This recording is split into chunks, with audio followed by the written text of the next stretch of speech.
And the opening overlays there. It's good. It's good. It's good. After lyrics, we'll do the drawing. Okie doke. Because that's today. Yes. Yes, the one of one of one of one of one. Yeah. And all that. One of one of one of one. Wada, wada, wada, wada.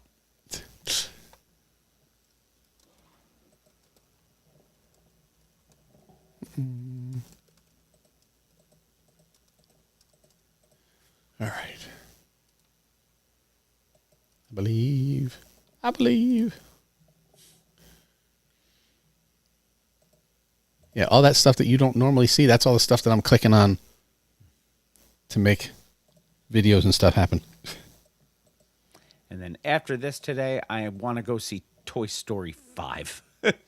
You should do that. We're going to the movies today too sometime. And then I'm going to Bass Pro Shop at 6 o'clock. Toy Story 5? Why, what's a Bass? Going fishing with Ian tomorrow, and he has some things he wants to pick up, so I'm just heading up there with him. Nice. So. The boys like Bass Pro. They won't let you fish in their big tank, though. Iran has closed the Strait of Hormuz again. We're not early, Lion. We're actually late by 3 minutes. All right, Gail said they're ready. Well, then let's do it. All right. Then how about... Let me make sure my notes are open. That would help. 647. That's this one. Is. All right. Then I will count you in. With a tree. Who's your mama? This week on the Mr. Throwback Thursday podcast, we bring you a fresh in piece.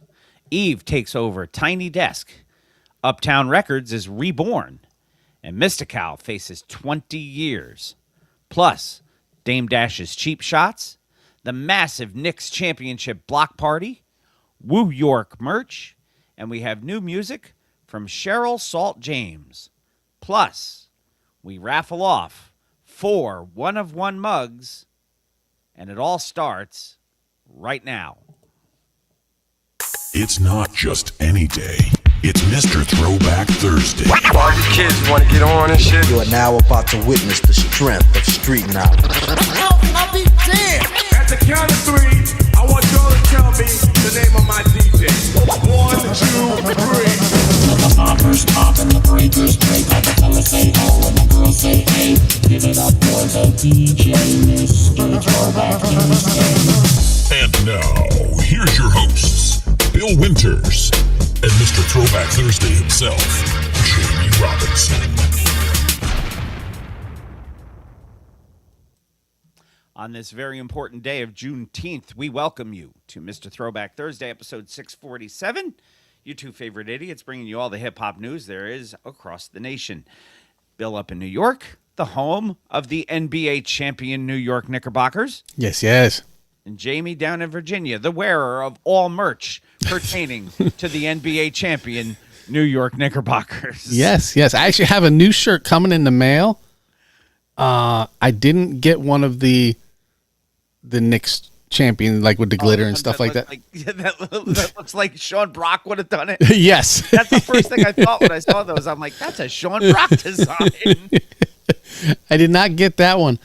I got the Wu-Tang one from Game 4. Yeah.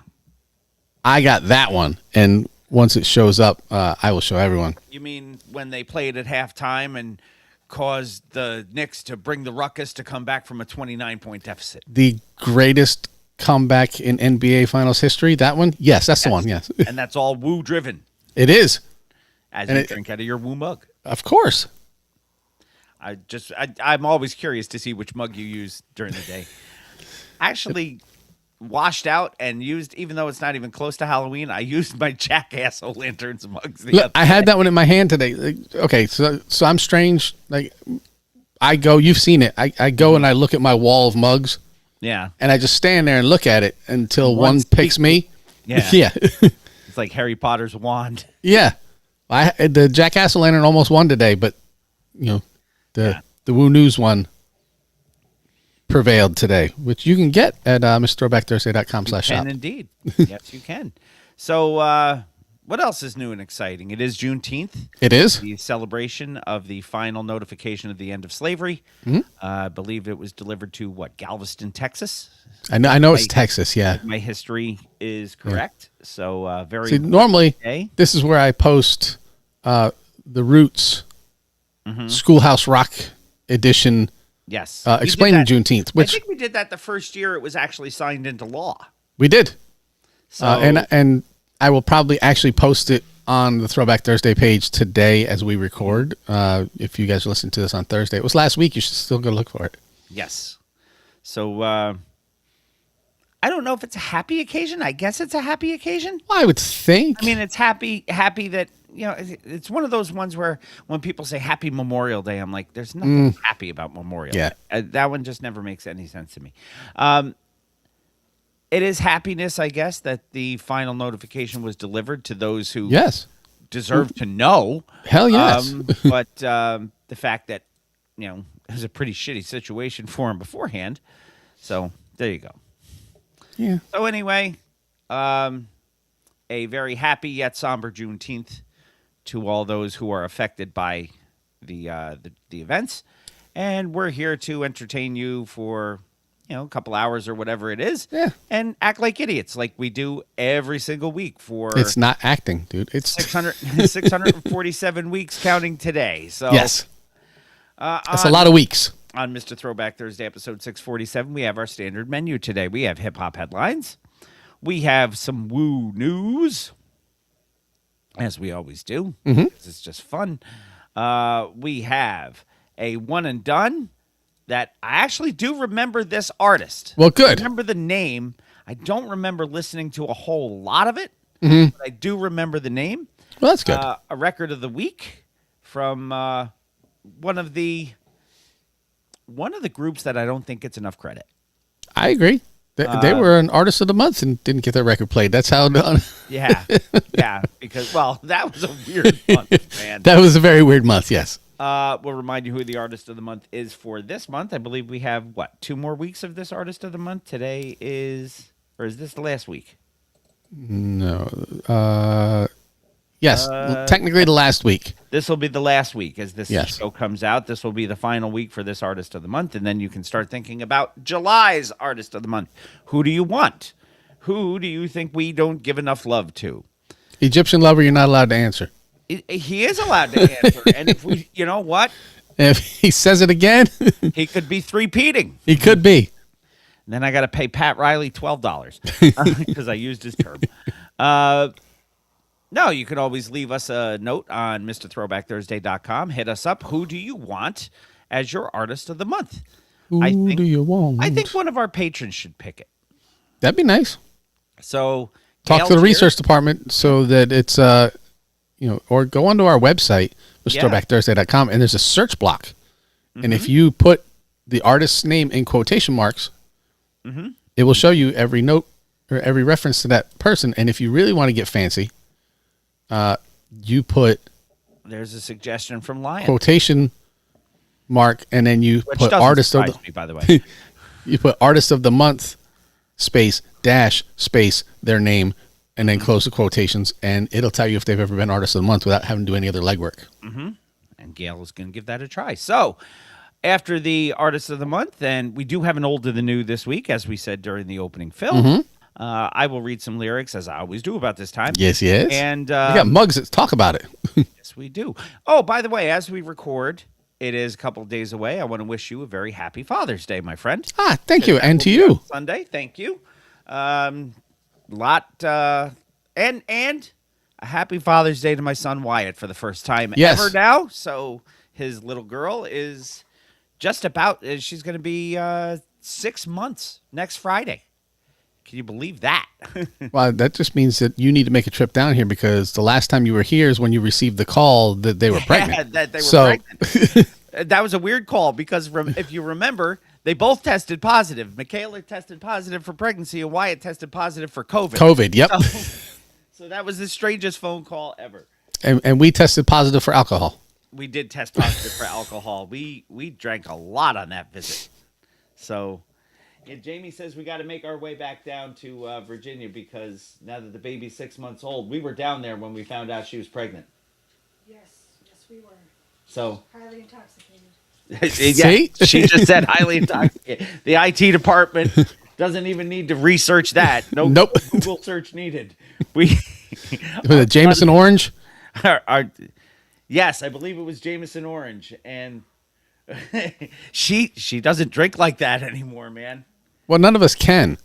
As dumb as it sounds. First of all, I love the fact that I don't want to say it too loud because I don't want to jinx it. She has been symptom free since her procedure, but because of that, she doesn't tolerate alcohol like she used to. Well, that makes it less expensive to drink. He says that makes it less expensive to drink. More CSF fluid means less alcohol. Yeah. Oh, and the dog just walked in. It's just, that's the beauty of recording on a Friday morning. You never know what's going to happen. By the way, and a happy Father's Day as well to my stepson's dad, Michael, is on his way here to visit. Oh, is he? Weekend. He's coming Cool. in for Father's Day, so he hasn't arrived yet. But if he hears or sees this, happy Father's Day, Michael. And to all the fathers who listen, happy Father's Day to you too.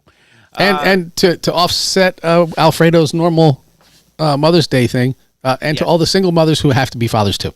Yes, absolutely. Because, in the immortal words of Ed O.G., Be a father to your child.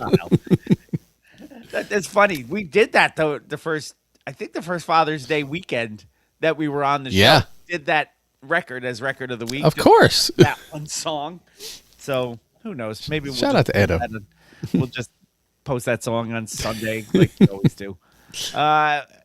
So, now that we know what we've got going on here, would you please be so kind to hit me up with a little bit of that Triple H? Yay.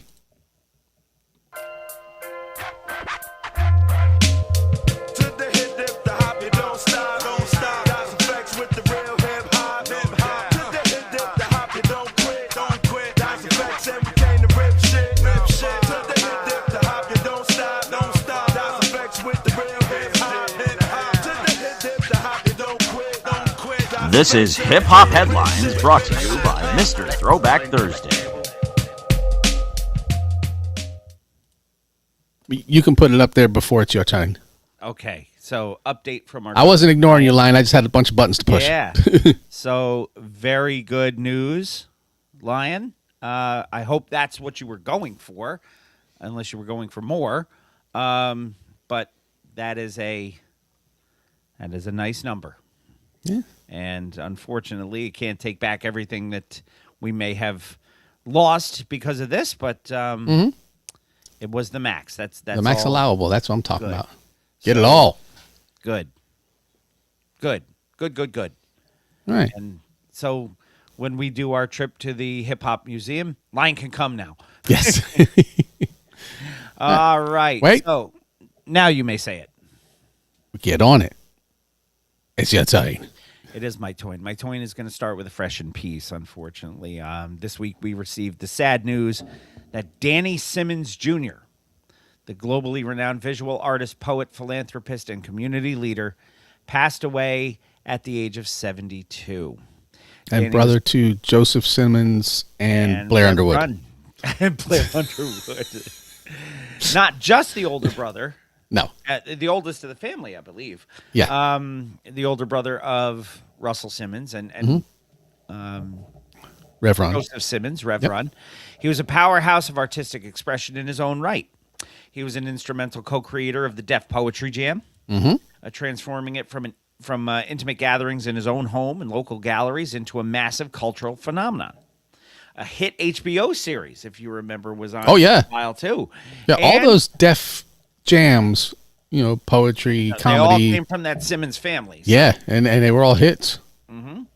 And who gives a fuck about a goddamn Tony Award winning Broadway production? Yeah. I guess we give a fuck about a Tony. We Sure, gotta why do not? the hip hop people who have All the Tonys. Tony, and Tony. They've done it again. They've done it again, yes. Beyond this stage, he was dedicated to his community, co-founding the Rush Philanthropic Arts Foundation to provide arts access and education for disadvantaged youth and emerging artists of color. Whether in Brooklyn, where he served as an active leader in the art scene, or later in Philadelphia, where he continued his mission with Rush Arts Philly, Danny Simmons understood that art was necessary as a conduit for spiritual essence and social healing, and his passing is a huge, profound loss for the culture. Yeah, this isn't just, hey, Run's brother died. That's not what this is. No. He stands on his own. Yes. Def Poetry Jam, how vital was that in the early 2000s? That the lyrical essence of hip-hop wasn't just limited to the recording booth, but traditional poetry and spoken word, because Def Poetry Jam had a completely different feel to it. Oh, yeah. Yeah, it wasn't... loved the Def Poetry Jam. Yeah, it wasn't like, your beatniks and your slam poetry and all that stuff. No, it was... It didn't have to be rap, but it was hip-hop. Yes. The way the whole thing was presented and... Just the style. Most of the Def Poetry Jam was just so smooth. Yeah. It took you on a ride, more so than some of the music did. The hip-hop ride? Mm-hmm. Made you move side to side? He created spaces like the Corridor Gallery and Rush Arts, as we talked about. Mm-hmm. When we discuss the Golden Era architects, a lot of times we think of the architects in the music side, or the street art side, or the clothing side. I think Danny Simmons needs to be in that conversation. I agree. Just because, the Def Poetry part isn't one of the foundations or the pillars of hip hop per se, but a vital offshoot of it, I think. Yeah. No, you could technically put it down as emceeing. Mm-hmm. Not just you're technically rapping, 'cause it's rhythm and poetry. Yeah, and he was the third brother. Mm-hmm. Everybody knew his brothers, but as George Carlin said, it's the quiet ones you got to watch. And he was well worth watching. Danny Simmons was a huge architect and a very important piece of hip hop history, and his loss is very sad, especially at 72, because 72 in the year 2026 is not that old. No. So Mr. Throwback Thursday and everybody associated with this show offers our support, our thoughts, and condolences to the friends, fans, and family of Danny Simmons Jr. passing away at the age of 72. Sorry. Premature jocularity there. They have bills for that. Article number 2. First Lady. Yes. Now, people might think we're talking about what Josh Hokett said at the UFC 250th blah, blah, blah when he... Yeah, fuck that dude, by the way. But that's not what we're talking about, because that is the one... Okay, that is the one fight that I didn't bet on during the UFC, because I hate that guy. Yeah. Like, I've seen him fight before. He's garbage. Yeah, I had never heard him speak of anything. You know what that was? I saw the whole thing. I didn't watch any of it. And you and I have talked about the Freedom 250 UFC event and how, for the most part, you said the fights were good. I don't watch the UFC. Yes. I'll watch it if it's on, and I probably should now that I have Paramount Plus and it doesn't cost anything. Right, and that is why I watched it, because I already have Paramount Plus, and they're not getting any more money out of me because I watched it. No. And I've been a fan of UFC and Pride Fighting Championship and whatnot for many, many years. And that guy reminds me of what would happen if you ordered the stinky corpse of Hulk Hogan, but you ordered it off a Wish. Yeah. But he did come out to Real American. Yeah. I was like, oh my God. just as a fighter, this, like I said, this is the first time I've ever... TKO fucking owns it, so... Yeah. No, this was the first time I've really heard him speak, because usually when a fight's over, I don't listen to the guys talk. That's when I get up and get a drink or go to the bathroom or whatever. Yeah, because it's all the same thing. Right. And most of the time it's, in He's Portuguese. a tough fighter. He gave me a run, but I found an opening, and all glory be to Yeah. But this guy, watching him fight, he's a clown when he fights. Yeah. He's one of those guys that, like, haha, you can't hit me, look at me, blah, blah, blah. So, and Those are the kind of guys I just want to see fucking eat one. right. And to his fighting credit, he wins. But I hate watching him fight. Yeah. So that is the one fight during that entire UFC event that I did not bet on. Safe to say that after watching him, most people would rather Switch than fight. I see you got your Celsius. I got mine too. I do, yes. Just flat orange. You know what? I can't find that electric vibe one. I found it at Sam's Club because we were talking about the Sam's and Walmart collaboration and the family being shit and whatnot. And then I went out to Sam's and bought it. I actually was just at Sam's. They didn't have it at my Sam's. Yeah, it's a 12-pack for $10 and change. Of that one Of that flavor alone. Yep. Well, I'll have to look next time I'm there because you know what I did buy? I bought a 35-pack of Coca-Cola cans because I likes Jack Daniels. So that was your beverage update for the week, everybody. yes. We're recording earlier in the morning, so we need the Celsius and the coffee. And the coffee. Because, I mean, it's not too early for Jamie to drink rum. There is no time that's too No. early for Jamie No. to drink rum. But I don't foresee him drinking rum yet, Not unless this goes really sideways. which has happened. It has. Like I said, last time I had to bring the bottle down. Let's get back to First Lady. Oh, and by the way, before we start this, I saw a social media post the other day. 4 words on a picture got me real fucking excited. It was a picture of Latifah and the Lady of Rage. Really? Straight out of Farmville, VA? And the 4 words were new music coming soon. That's what I'm talking about. So, Maybe we did find the right person. Thing, but Because I believe we've said for the past couple of years at least, who do we need to talk to get a new Latifah hip-hop album? maybe it was... Maybe it was Lady of somebody Rage. heard it. So, Latifah and Lady of Rage apparently putting out some new music. And if it's together, dude, that's going to fucking slam. Yeah, and it will be here. Oh, of course it will. The week it releases. Yep. Goddamn right it will. We have to talk about an absolute masterclass that dropped over at the NPR, National Public Radio, the home of the tiny desks. And as a matter of fact, it's a tiny desk thing. As a part of their tribute to the cultural legacy of BET, the First Lady of Rough Riders, Eve, Yes. completely took over the tiny desk. Full Philly-based band with her.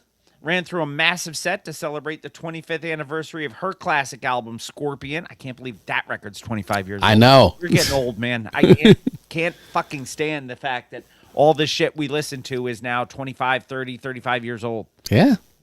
I hate We're not getting any older, but the music is. I don't know how that works. I'm no Benjamin Button, man. I'm surprised I don't fucking glow because I crack like a glow stick when I get out of bed in the morning.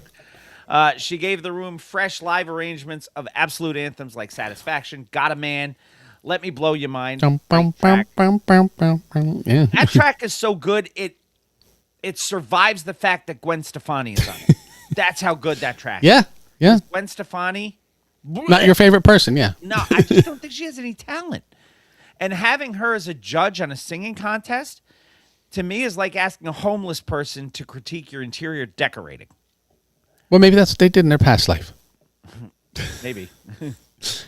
She closed it out with the Latin-infused Who's That Girl. It's a heavy reminder that she didn't just survive one of the most fiercely competitive eras in hip-hop. Yeah. She dominated it from a female perspective. Yeah, because, she had to come up through the Rough Riders, and Eve was a badass bitch. yeah, that was the deal with the Rough Riders. It was kind of like getting jumped into a gang, but you had to battle all of basically the entire Rough Riders roster Yeah. to prove yourself worthy. Yeah. No, Eve she was the truth Yeah. back then. I love the fact she brought the full band because that's what the Tiny Desk The Tiny Desk is about, yeah. those Tiny Desk things are so good. And it doesn't just have to be hip hop. No. Tiny Desk, those things are just so good. One Yeah, of my it's favorite the new ones, Unplugged. one of my favorite ones, not even a hip hop one. I don't know if you've ever listened to St. Paul and the Broken Bones. Nope, I've had some broken bones, But and I drove down St. Paul Boulevard the other day. But Paul Janeway is the lead singer. He is wasn't that a department store? James Way. Oh, used to gotcha. work there. If you looked at him, he's not. How can I delicately put this? You He's can't. not a handsome man per se, That's what people say about us. but the voice that comes out of that man is just sheer Alabama. Take your ass to motherfucking church. Fucking soul. Nice. Give them a listen after we're done. I'm telling you right now, you will be a fan. Plus, they have a horn section in most of their shit. So, yeah. So they could be a ska band. a soul ska band. Yeah, I'll allow it. But they don't do the Is that a heavy- skull band? No. That would be Alabama, wouldn't it? No, the horns are not that loud, brassy, wham, wham, wham, wham. Right. They're more of Chicago a- Transit Authority more of a style. Subtle, oh, I love the old Chicago Transit Authority, man. What up, Scooter Bobby on the gram? Scooter Bobby, welcome. I haven't seen Scooter Bobby around in a while. Always nice to have him back. So, yeah. Oh, and shout out to DJ Newmark, by the way. His birthday was the other day, and I forgot to shout him out. Happy birthday, Newmark. Yes, friend of the show. One of Yes. the best interviews we've done. Yeah. He was such a good talk. And which reminds me, anybody who didn't see my Facebook post, if you want out of the fake football league this year, please let me know. Because and it's time to pay. Yep, and we may expand 2 teams again. So because Newmark wants to play. That's gonna make the draft a bitch. Yep. See, and it doesn't seem like it, but just 2 more teams. That makes you draft like some team's number 5 wide receiver. Yeah. And count on him for his 1 point that game. Yeah, because everybody else is dealing with that shit too. Yeah, I draft Kyle Juszczyk in that league. So this Tiny Desk, getting back to Eve before we Yes. get off of this subject, honoring the cultural impact of BET and shows like Rap City and 106 in Park. Yeah. Rap City, the basement. Which one of those shows did you like better? Did you watch either of them on a regular I did. basis? I watched Rap City. I like that one more. Yeah, 106 in Park sometimes got a little off the beaten path. There was more. That was more like a TRL Yeah, thing to me. yeah, I mean, it was fine, but because everybody was trying to do stuff at. yeah. Rap City had more of a Yo MTV Raps feel too. Yeah, for me, it did. Yeah. So, but good job, Eve. I'm gonna. Hell yeah. I didn't know she was doing this. I'm gonna have to go and take a look at it. Yep. I think it's on their website at probably npr.org. Yeah. Something like that. Yep. It'll be in the show notes. Article number 3: Uptown Reborn. Yeah, I don't know how I feel about this, but go ahead. We have major news regarding the resurrection of an absolute foundational label that completely shaped the sounds of the late 80s and 90s. According to You Discover Music, I discovered music. Uptown baby. Uptown Records, originally founded by the late Andre Harrell in 1986, is officially relaunching. Now, Harrell passed what, like 4 years ago? We reported on that? Yeah, I remember we reported when it happened. Yeah. Celebrating its 40th anniversary, the iconic label is being revived under the Republic Collective umbrella. Danielle Price Sanders is stepping in as the new president of Uptown Baby Records. You can't just say Uptown Records. No. 6 years ago, by the way, Andre Harrell. 6? May 7th, 2020. Wow. Time flies, man. Yeah. Price Sanders is also the EVP of Republic Collective, explicitly stating that her mission is to carry Harrell's legacy forward and support the next generation of artists. This relaunch is not just symbolic, according to them. They're hitting the ground running with a massive new roster that includes G Herbo, Young Miami. That's a name that I've heard. I've not listened to, but I've heard that name. Trap Dicky.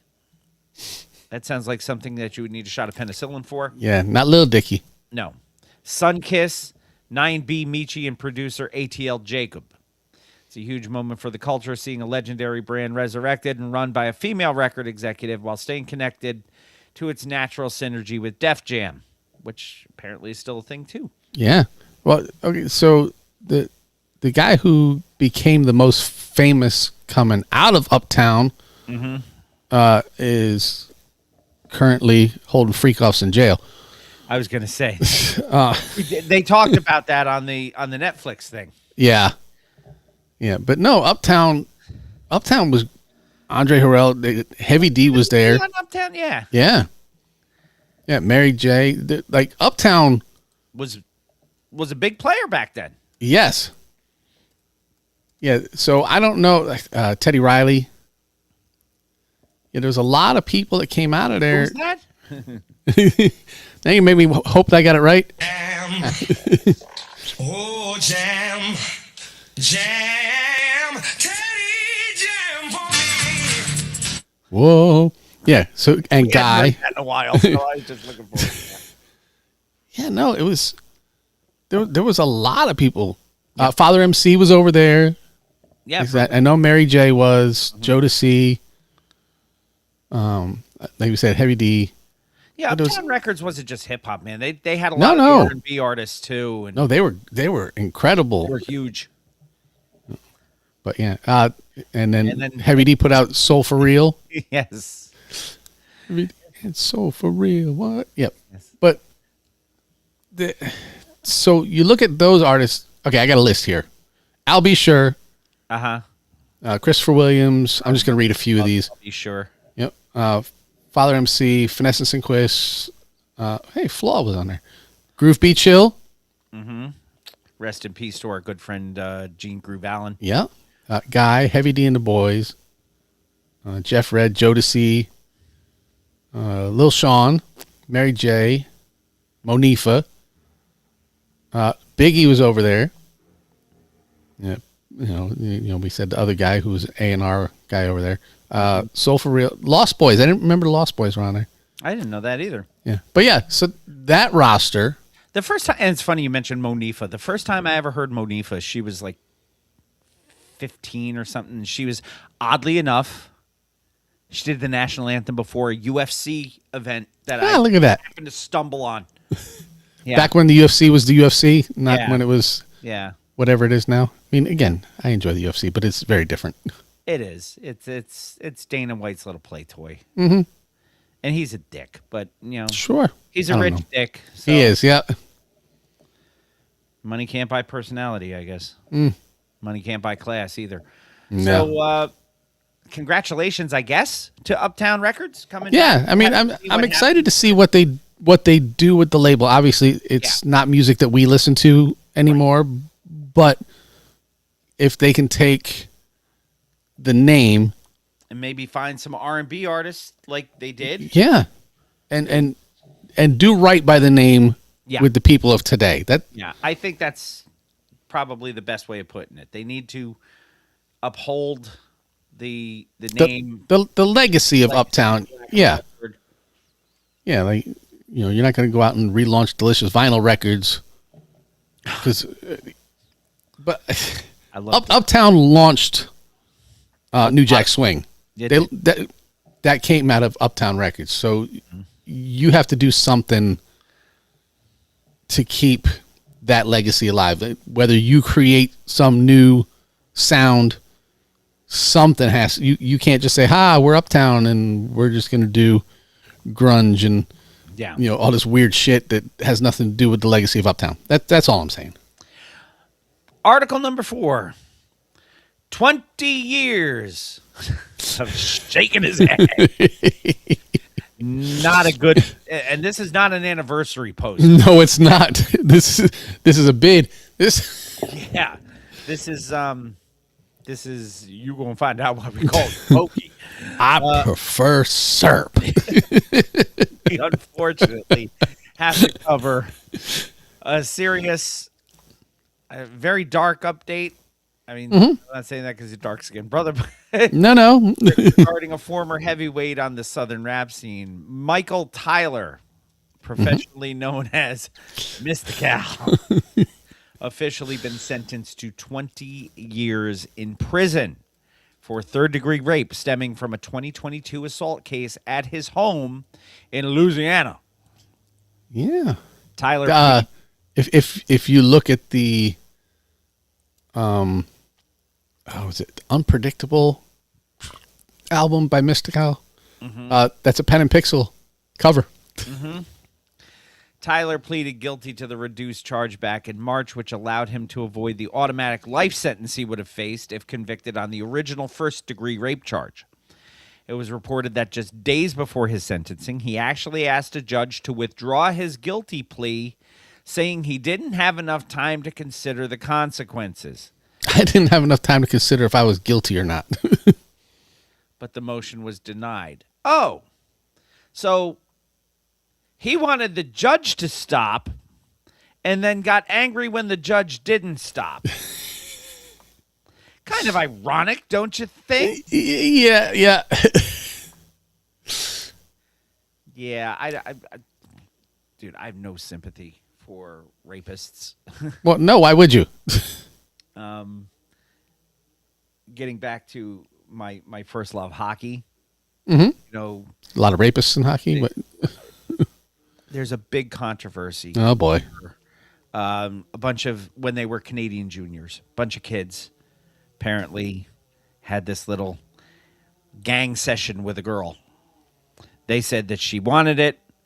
She said she don't remember saying that she wanted it. There were text messages and stuff saying, hey, we all got to get our stories straight, that sort of thing. Yeah, if you have to get your story straight, you were wrong. One of them was the starting goaltender for the Vegas Golden Knights in the Stanley Cup final this year. Carter Hart used to play for the Philadelphia Flyers. And they lost. He was one of the guys who apparently partook of the forbidden fruit, if you will, activity. And during the course of the game, one of the games, his helmet came off and the whistle didn't blow right away. So he pushed the net off. And I said the same thing then. I was like, oh, so he wanted them to stop and they didn't stop and he got angry about it. A little ironic, don't you think? And I put that on Twitter. And the guy from Scouting the Refs, because they're the ones who showed the highlight of, Hart's helmet came off and the referees didn't blow the whistle, because Scouting the Refs is one that, as a hockey ref, I follow a lot. And I put that on, and all they did was put up a little GIF that says, ooh, shots fired. And I was like, yes. And I just put up. Indeed. I put up fucking Doc Holliday flipping his gun and putting it away. But yeah, I just think that's funny. He wanted the judge to stop, and the judge was like, nope. Didn't like that. No, thank you. So this is, not the first conviction for him. No, it's not. The victim gave a harrowing statement detailing severe physical and sexual assault. Tyler ultimately received a 20-year sentence. His first conviction, he served 6 years in prison after pleading guilty to sexual battery in 2003.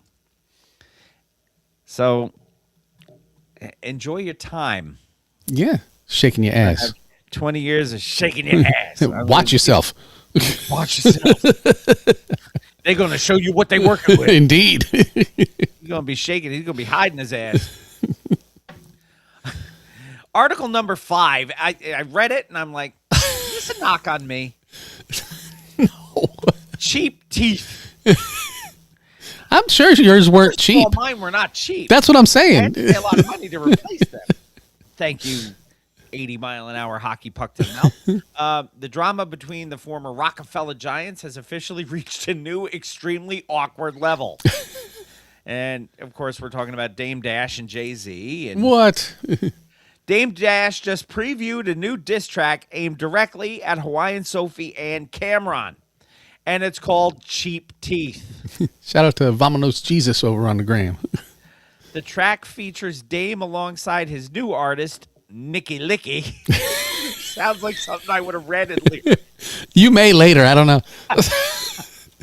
And appears to be a direct retaliation to Hawaiian Sophie's recent Roots Picnic freestyle and Cameron's constant jokes on his sports show. I keep forgetting Cam's got a sports podcast. On the snippet, Nicky Licky. All I can picture now is that little thing in the background. Nicky Licky Licky. Nicky Licky handles the raps while Dame sings the hook, famously claiming Hawaiian Sophie's breath smells like cinnamon doo-doo. That's what the man said. I don't know exactly what cinnamon doo-doo is. Did somebody put cinnamon on it, or did you eat too much cinnamon? Did you spray it with cinnamon? It's like when you eat too much cinnamon. The internet reaction has been brutal. Cam wasted absolutely no time stepping into Dame's Instagram comments. Of course he didn't. Cam wrote that he has complete secondhand embarrassment and joked that they need to do a case study on Dame because it might be a get out situation. Wow. Now, every time I hear that, all I think of, I got 5 on. Meanwhile, Hawaiian Sophie has remained completely silent on the subject, which is probably for the best. Yeah. We just talked about it last week. Yeah. You don't need to punch down. You don't need to respond. Just let that. Maybe he learned. Maybe he listened. Yeah, let that cinnamon doo-doo sit wherever it's going to sit. Cinnamon Doo-Doo is going to be the name of our first record when we put it out. Oh, gosh. Article number 6. Knicks Parade. What? We're talking about the Knicks? We are talking. We've gone exactly 0 weeks without talking about yes, NBA World Champion New York Knickerbockers. Sorry, Cranky. After a 53-year wait, the New York Knicks are officially the 2026 NBA champions. And yesterday's ticker tape parade down the Canyon of Heroes was essentially a massive golden era block party. Hip hop completely took over the celebration. One of the main floats was absolutely packed with New York royalty, featuring the Woo. MOP, featuring Billy Danz, who probably blamed me for something. Oh, I'm sure.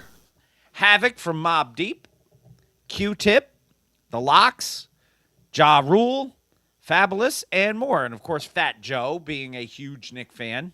And Remy Ma even performed Lean Back right on the float, while Mayor Zoran Mamdani and Carl Anthony Towns pulled the lean back while they were performing. That was funny. Hey, You know what? He's a mayor who gets it. I got to give Mamdani a lot of credit. He stood up there in front of James Dolan and named off every Knick he could think of and made sure he mentioned Charles Oakley.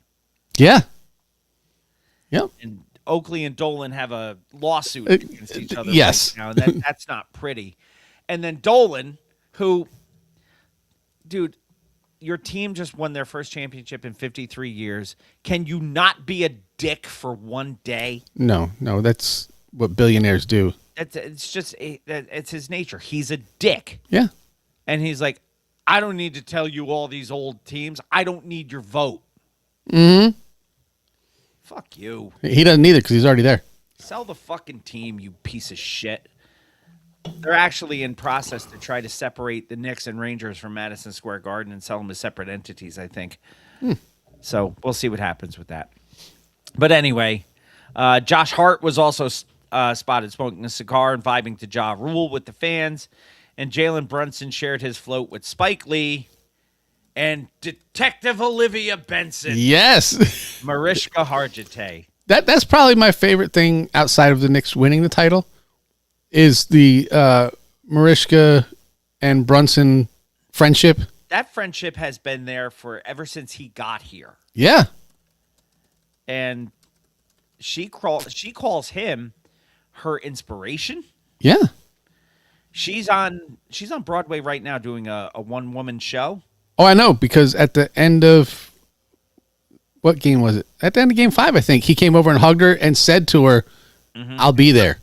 Yeah. Well, she also got out of her show and ran 10 blocks to the Garden to see. That was the night that she sat with Taylor Swift. And on the show with her Stevie Nicks shirt on that she got from Taylor. Yeah. Yeah. Her son on the throat was wearing Marixna Harjite yesterday. Nice. So I thought that was pretty good. But she in her show was going through boxes like she was packing up stuff or unpacking stuff. Pulled out a Jalen Brunson jersey. Nice. My Knicks jersey. And she give the whole, that is the most wholesome friendship. Yeah. And there's nothing romantic to it. They're both married. No. Yeah. And Brunson's wife is beautiful, and they've been together since I think high school, college. Yeah. Yeah. So, speaking of wholesome relationships, and I'm going to throw us more into the Knicks here than hip hop, but Big Mitch, yeah, when his high school basketball coach, when his wife died, Mitch took him in to live with him, and he still lives with him to this day. Probably lets him drive his big ass truck that was in the parade too. Mitch, Maybe. Cool guy. I hope Mitch sticks around. I hope they find a way Yes. to find him. Fans are even crediting the Wu-Tang, of course, like we said before, the halftime performance in Game 4 with sparking the 29-point comeback against the Spurs. It's the ultimate collision of New York basketball and hip-hop culture, and that parade was fucking wild yesterday. I'll say Yeah. that. I saw bits and pieces of Yeah, I did too. I didn't see the whole thing. I didn't go up there because My favorite part, Mikal Bridges had his dog with him. And he wore Paco His- Daddier's, Daddier's jersey, yeah, backwards yeah, which that's got to be some kind of message to somebody. to somebody else who's French, maybe. Maybe a big 7'6" A French giraffe. French alien. Yeah. Yeah. No, he's no alien. He's a fucking giraffe. No, he looks like one of the Greys. He, That's why he's an alien. He looks like one. I guess so. Hey, guess what article we're up to? I don't know. How did we get there already when I'm not even paying attention? We are up to Nope. Article number Super 7. brought to you by Super 7 at super7.com/MR Throwback Thursday, your landing point for all the Super 7 reaction figures. And who do we have today? We have Shabadoo, Adolfo Quinones, Very nice. Ozone from Breaking. Isn't that who we had last week? Did you put him up last week too? No, last week I had LL Cool J Soundwave. Oh, okay. Yes. Yeah, no, this one Seemed is to hold up Shabadoo before. So yeah. Okay, fine. I will bring you Kelly of the TKO crew. There's Kelly. And her leg warmers. Yeah, suckers break like Turbo and Ozone. Well, article number Super 7, Mike Yes. SAD. Yes, According to a recent article from Music Radar, Mike D of the legendary Mike D. appeared on Later with Jules Holland to discuss his long-awaited return to music. During the show, he spoke openly about the profound grief he experienced following the 2012 loss of MCA, Adam Yauch. God, 14 years already. To cancer. Mike D admitted that for a very long time, it was simply way too sad for him to make music. Lion shot, not Lucinda Dickey. Lucinda. That's Yep. Kelly. As opposed to Lil Dicky, who we talked Yeah. about before. Yeah. Or Dicky Licky or whatever. Yes. How's that going on the board? I'm sure it will. I don't remember the name. What was it? Was it Licky Dicky or Dicky Licky or whatever No, it was? I don't remember what the hell it was. Nicky Licky. Trap Dicky. Yeah, Trap Dicky and Nicky Licky. And then Nicky Licky. So we got Trap Dicky and Nicky Licky. This is a very Dr. episode. This is Can't wait a for horrible. Bill Lee's lyrics later. I think we just did it. I don't know. We might have. Anyway, get back to Mike D. He Yes, Mike D. simply way too sad for him to make music, noting how devastating it is to lose someone you love to an illness, especially an illness like cancer. Following Yauch's passing, the Beasties amicably disbanded, and Mike stepped away from recording his own tracks. And now, a decade later, he's officially broken his silence by releasing his debut solo single, Switch Up, which we had on the show, with a full album tentatively scheduled for later this summer. This marks the very first music he's created since the final Beastie Boys album, which was 2011's Hot Sauce Committee Part 2. Part 2. Making it a monumental full circle moment for hip-hop history. I'm glad he's back making music. Yes. Glad he's healed enough that he can make music. Yes, because you want artists to create art because they need to do that. Mm-hmm. You know, and to be in a funk, for lack of a better term, where you can't use your art as an outlet, has to be doubly as hard. Now we just got to get Ad Rock back in front of a mic. I don't think they'll ever record together again. I don't think they will as Beastie Boys. Maybe not as Beasties. Maybe as, you know, some other name or something. Maybe tie in MCA's legacy or something like that. Or be Diamond and Horowitz. The law firm of Diamond and Horowitz. Indeed. But good on Mike D. Mike D. Very interesting song we played because it had a little bit of a Beastie feel. Mm-hmm. It kind of went way left. Well, like into like Ethereal the stuff. Cookie Puss Beastie style. Yeah. But anyway, I'm glad Mike D is back recording. Who? Mike D! There you go. They're not getting any younger. No. It is now time for Jamie's favorite segment of the show. Blech, as he says. And now, new school news. This is an actual headline from Hot New Hip Hop. Boozy Badass scandalized by Ruby Rose's male thong collection.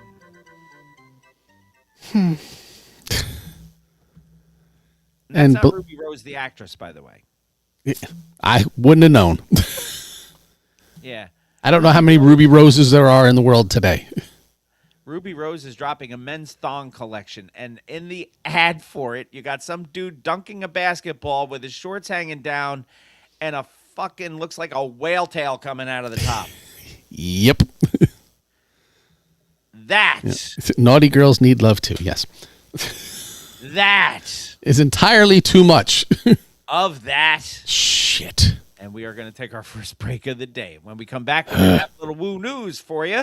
And then we're going to get into some music on Mr. Throwback Thursday, episode 647. Bleh. I didn't need to see that picture. That's why you're only supposed to read the headline and run away. Meanwhile, back at the ranch, Tonto, disguised as a cigarette, from the Lone Ranger, not knowing this, threw his butt out the window. Girls need love too. There you go. Shout out to Samantha Fox. That's Lion's Girl. She was everybody's girl, dude. Yeah, but you have to go back and listen. You got to hear Lion's story about her. Oh, he told us the story. I know. That's why I said you have to go back and listen. Yeah. Yeah. No, she's 60 years old now. Yeah. Well, you're almost 60 years old. God damn it. 56 this year. Yeah, I know. Not happy. As long as it's 56 on the right side of the grass. The rest doesn't matter. And she's married to a woman, by the way. Yes. Because of Lion. Because of Lion, yes. Lion pushed her to the other side. Lion did that. He did. He's a girl save. I love it. Funny stuff. Pull up my drops. Drop. How about? Oh, I got that Rocky Horror documentary. I got it on Plex for you. I watched it. Oh, did you? Yes, I saw it. I haven't watched it yet. I watched it. It's good. It's okay. It's Columbia. Yeah, she's on there. And Nell's got to be like 200 years old. She's not little anymore. I'll say that. That's why I said Nell. See, I was careful. Yeah. No, they just have her, I think, listed as Nell Campbell or whatever it is. Yeah. Patricia, not Nell Carter. No, give me a break. Patricia sure do need one on there. They talked about how they did the lips for the opening. Mm-hmm. A lot of Richard O'Brien. He's a Well, yeah, it's well, it's done by his son. yeah. And his son's name is Linus, which I think is awesome. So he's a cool dude. Oh, Eddie, I've seen him. Sorry. I could so see Wyatt as Eddie in a shadow cast. And when you came out on the motorcycle, did you just have handlebars in your hand, or did you just not have a prop for that? By the way, everybody on that set were absolutely dumbfounded by Meatloaf's singing ability. They mentioned that in the doc. It's a great doc. I mean, as documentaries go, it's very informative. Mm-hmm. There wasn't a whole lot of Barry Bostwick. There wasn't a whole lot of Susan Sarandon. But you don't need them. Even though they are Brad and Janet, you know enough about all of those. Yeah.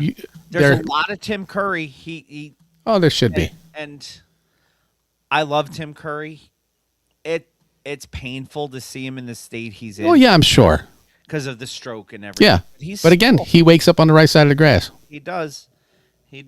And I can do a pretty good Meatloaf impression, too, when I do karaoke. That would be a night. Bill and Lion do karaoke. That would be a lot of fucking fun. You guys can do a live stream to Patreon. I'll set it up. You guys do it. Yeah, that would be a lot of fun. Now that you can see the left side of the studio, you can figure out how to play music through it. Yeah, that would be a blast. Bum, bum, bum, ba-da. Bum, bum, bum, ba-da, ba-da. Oh, my God. Did you know Samantha Fox had 6 albums? No. I didn't know she sang. Touch Me, of course. Yes. And the follow-up, which was just her name, Samantha Fox. I think that's the one. I believe it was Samantha Samantha Fox. I think that's. No, I Want to Have Some Fun was in '88, a year after the Samantha Fox. What was on the Samantha Fox record? I forget. Probably nothing. No, that I'm sure it had one.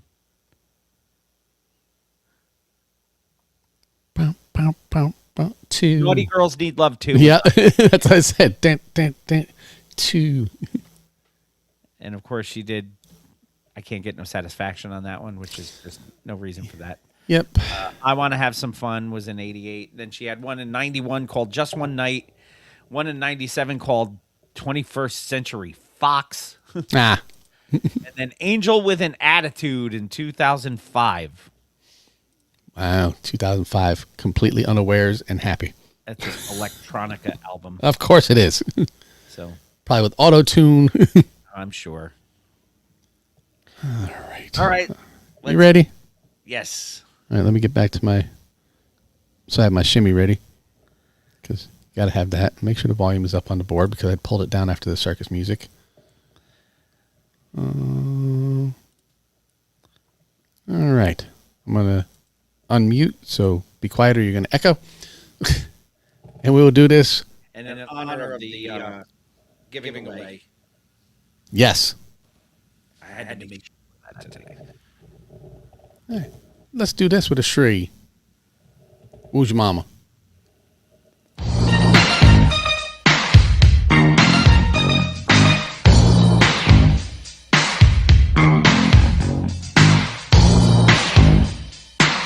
Yo, you know what it is. Uncle Ralph, Robert Daniels, Video Music Box, hanging out with my man, Mr. Throwback Thursday, and that's the way we do. Let's go.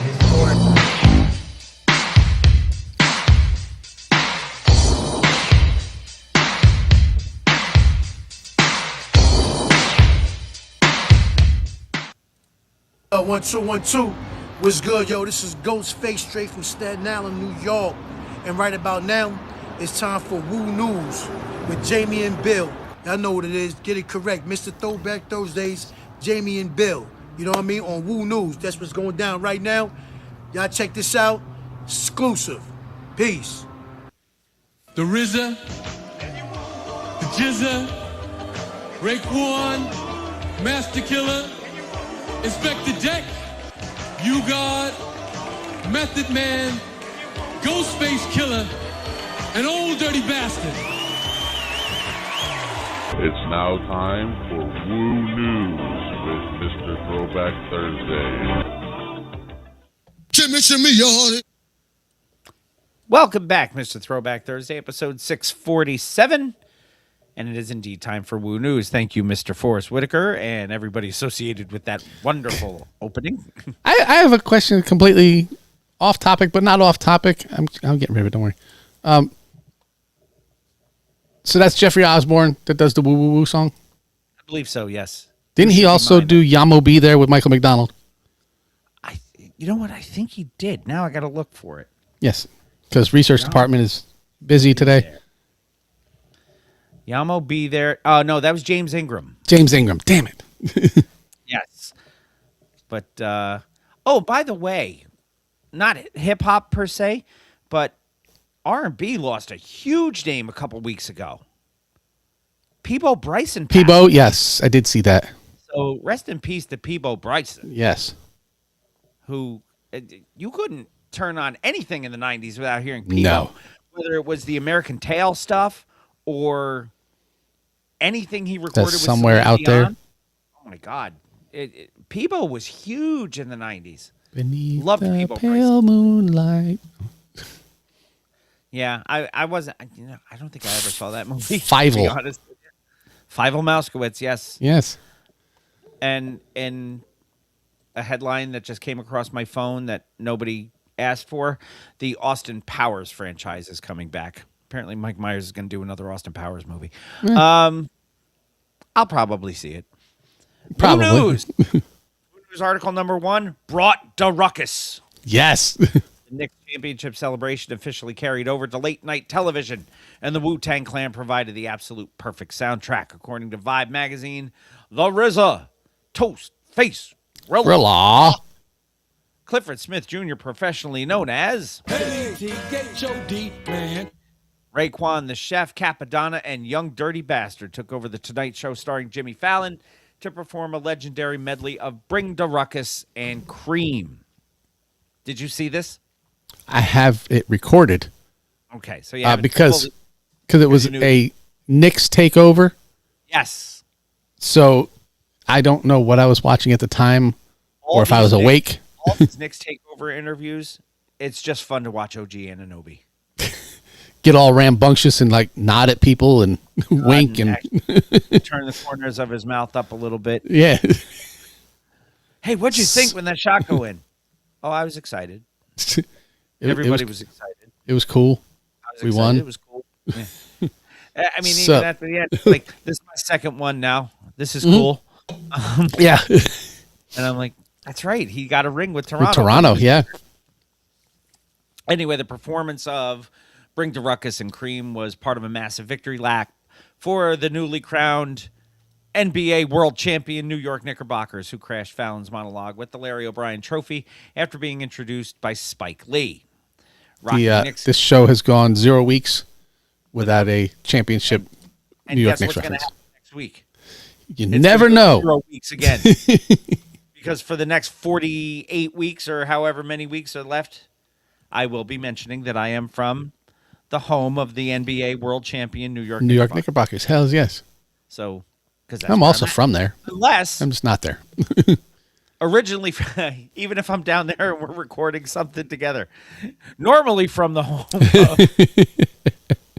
because it's got to be mentioned every week. Hell yes. Rocking Knicks gear, of course, the Clan brought that Raw 36 Chambers energy straight to network television to celebrate the city's first championship in 53 years. A historic win that was actually predicted by Clifford Smith Jr., professionally known as H-O-D, man. During their Game 4 halftime performance. With the Roots holding down the live instrumentation, it was a flawless collision of golden era hip-hop and New York sports supremacy. Woo York. Indeed. I got a jersey that says so. In fact, article number 2 of Woo News is Woo York. It is. Scratch the late night television circuit off the run sheet for a second because we need to focus purely on the physical apparel that just dropped to celebrate this championship. Yep. The Knicks and the Wu-Tang Clan have officially collided for massive new merchandise collaboration. Mitchell and Ness, pretty big names. You may have heard of them. Yes, just launched the Woo York collection, completely fusing that unmistakable Wu-Tang emblem directly with the classic Knicks roundel. Which is the Knicks jersey that I have, the Woo York Knicks. Yes. That's a Mitchell and Ness. That was a limited couple years ago. Jersey number 36, Yep. of course. This isn't just standard team apparel. It's a literal collision of Staten Island hip-hop and New York hardwood. With Jalen Brunson, Josh Hart, OG Ananobi, Mikhail Bridges, and Cat bringing the championship back to the city. Mitchell and Ness locked in to drop black, cream, and royal blue staples. That cream, of course. Of course. That capture the exact link between the city's game and its sound. It's an absolute must-have uniform for anyone who respects both the golden era of Knicks basketball and the golden era of hip-hop. That would be us. That would be us. Yes. I forget who the hell I was talking to the other day. We were mentioning, Knicks who completely don't get mentioned anymore because people are like, who the fuck was that? Mm-hmm. And that was, the Langston Galloways and the Kyle O'Quinns and, And Kiki. Kiki Vendewigi. Nobody mentions Kiki. For a while, Kyle O'Quinn was like the big scorer for the Knicks. And that tells you all you need to know about how bad the Knicks were. Yeah. During the 17 to 20 win years. Yeah, that was not a happy time. That was rough stuff. Final bit of Woo news. ODB is still deceased. UGOD is still the least talented member, but still a Rock and Roll Hall of Famer. Yes, and you know who's not? Us. Right. So, we can talk all the shit we want, but I just sent you a picture, by the way, through the Book of Faces. Book of Faces. Yeah, that's this shirt that I got. I was trying to tell you about it earlier. And the Knicks also, I guess, have teamed up with the WWE for Danhausen Knicks merchandise too. Yes, that started, I think, right before they went to the finals. Mm-hmm. The You're Uncursed ones were out. Yeah, now they put out more. Yes, with the championship and all like that. Champhausen, Wu-Tang Clan, the Wu Breaks the Curse, 2026 Takeover. Where were you on the night of the Wu game? I like that. That's the one that I decided, because I said, I'm going to get one, and like the other one that I wanted was Fanatics one, and it sold out in every size except small before I could get to it. So I'll keep my eye out for that one. I like that. So very good indeed. Yeah, hold on, let me try to pull this back up here. Shall we get into some music, good sir? If I can get Spotify to open back up, I guess, yeah. Oh, yes. Spotify application is not responding. Well, why the hell not? That's what I'm saying. Let us try this again. We paid our bill. Indeed. Spotify being a bitch. Spotify is a bitch. All right, so now we're going to have to come over here. We're going to have to go into Task Manager. And we're going to have to kill Spotify from outside. No, not Chrome. We need Chrome. We need to kill Spotify. Sort by name. Oh, it's not running there. Come down here and try one more time. Watch, it's going to do something like, oh, you need to restart your computer in order to fix it. Yeah. And then we'll say, Bill, pull up your music because we need to run it from your side. We're opening now. Good.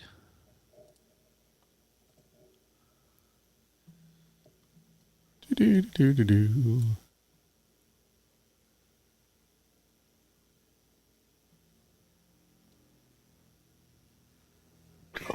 Ooh, that was tasty. Sounded like it. Yeah.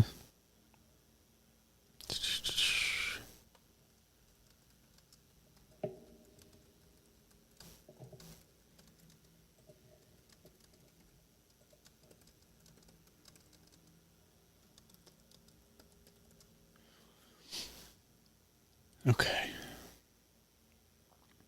That's good there.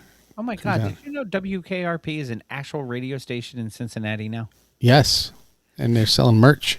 Yes, I like this. 97.7, 106.7, and 94.5. WKRP, Cincinnati, Ohio. That's hysterical. All right. I'm good now. All right. I count you in with a Shri. Who's mama? It is now time for some music on Mr. Throwback Thursday, episode 647, and it's time for the one and done. The one and done is, as I said before, somebody I actually remember hearing the name of, which is unusual for some one and done that you pull out. Well, yeah, especially this far into our one and done journey. This record came out August 13th, 1996, and it's on Epic Street Records, produced by Colin Wolfe. This is a true one and done. It is the only studio album from member of the Hard Boys, which was a 3-member group featuring KT, Big D, and your artist for your one and done for episode 647, Royal C. The name of the record, Roll Out the Red Carpet. I have 15 tracks on this. How about you? I have 15 tracks on this. Track number 1. Oh, where's John? He's going to be happy. I hope so. Track number 1, Ghetto Court 1, subtitled Intro.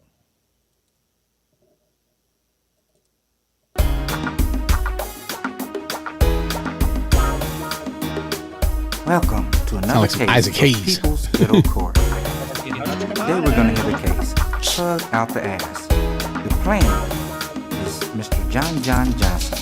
He's suing for an estimated $1,500. He claims that the defendant's dog ripped his designer Versace shirt. That is some of the most horrible script reading Yeah. I've heard. You wrote these lyrics. You wrote this intro, and you cannot read it correctly. And I could have done a better job. the dog tore his Versace. I wrote Versace. I just didn't know how to say Versace slacks. Versace. Track number 2. You know what they want? I know what they don't want. I know what it don't make them. I know they don't want none. Nope. And it don't make them none. Somebody. Oh, by the way, it's funny you say that. I work with a provider at the new job who is a huge West Coast hip hop guy, and he lives out in San Francisco. He's the one who told me about that guy I told you about. Right. Is he a big Rappin' Forte fan? He mentioned to me Rappin' Forte the other day. He goes, "Do you know who Rappin' Forte is?" I said, "Rappin' Forte?" I said, "That don't make me none." He goes, "Oh my God, you do know." You should have come back to him and say, "You know the homie Lil Half did?" I said, Shorty shit stain. I told him, I said, I heard Rappin' Forte the first time on Too Shorts, Don't Fight the Feeling. So, hell yeah. Rappin' Forte, it don't make me none. Don't fight the feeling. It's time to unwind. So, track number 2 from Roll Out the Red Carpet by Royal C. They Don't Want None. They don't want none. That's AJ Styles' theme. Y'all know y'all don't want no. It ain't no help when I come like this. I lay the law around so that you won't miss. When I break it down for the G's and MCs. Yeah, y'all know y'all don't want no. It ain't no help when I come like this. I lay the law around so that you won't miss. When Roy and crank his shit up and hit some motherfuckers to reality. Whether street or rap, either way, it'll be fatality. If there's a case where I'm harmed or threat, I'm bringing along with me click the shit that wet you greet your arm again. Sucker MCs don't stand a chance. So being competitors, I tend to fade them all on the regular. On a regular. It's a shame, man. This record wasn't promoted other than the lead single. Epic Records didn't promote this shit at all, and they eventually dropped Royal C from the label after this. Really? Yeah. That's why there wasn't a second record? Probably so. Track number 3, Rollin' on the East Side. On the east side?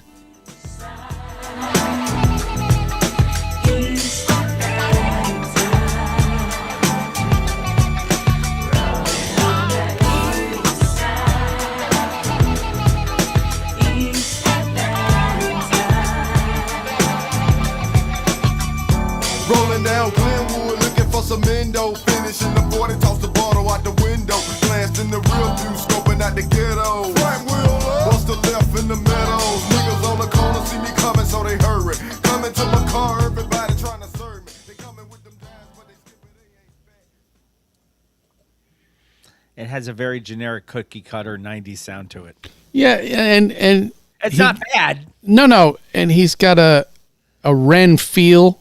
A little bit, yeah. Yeah, like who do I want to sound like? Mm-hmm. Yeah, it's not bad at all. No, it's not bad. I mean, it's certainly worth a listen or two. Yeah, it's Columbia. Track number 4, Ballin' on the Ave. Doing it on the Ave. The Avenue. Bust a cap on a paper wood.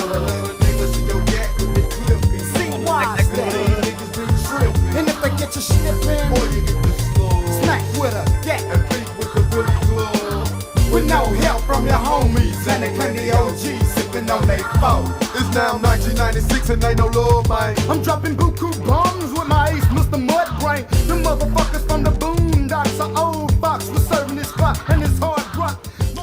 T-Bone got the 22. Also sounds like he's trying to get a little Tupac sound in there, too. Yeah, that one did, yeah. Yeah. Track number 5, Da Product. Of the environment.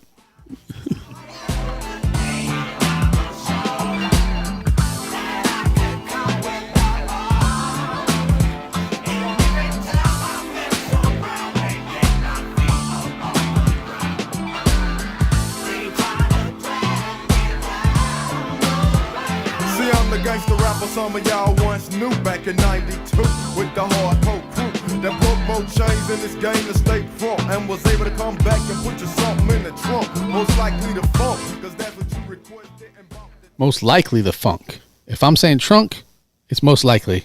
Most likely the funk, yes. Track number 6, Can't Have No Fake G's. No. We only got real G's. Yeah, not real motherfucking ones, because that's a whole different story. I'm a G and real G's got balls.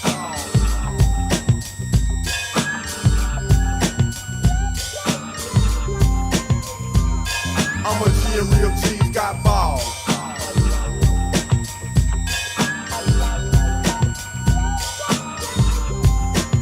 You in the danger zone, home alone, and you had sleep once you got some shit in your house and in your car that might interest me. 3 G's with the D's on your photo sedan. Got me tempted to do this, and plus I wanna kill a man. I'm peeping up in your blind. I want to kill a man. We've heard that before. Track number 7. Well, if you kill a man, you better be careful, because track number 7 tells you eye for an eye.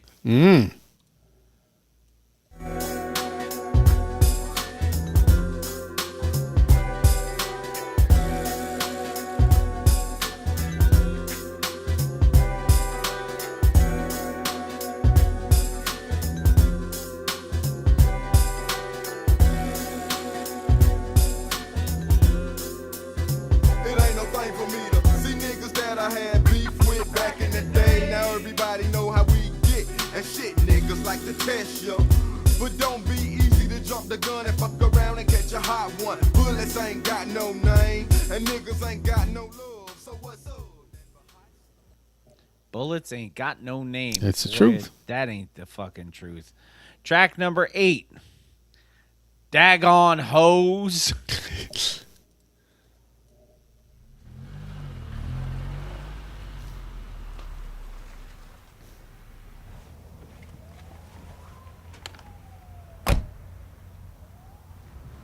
This motherfucker stealing niggas pull out and shit.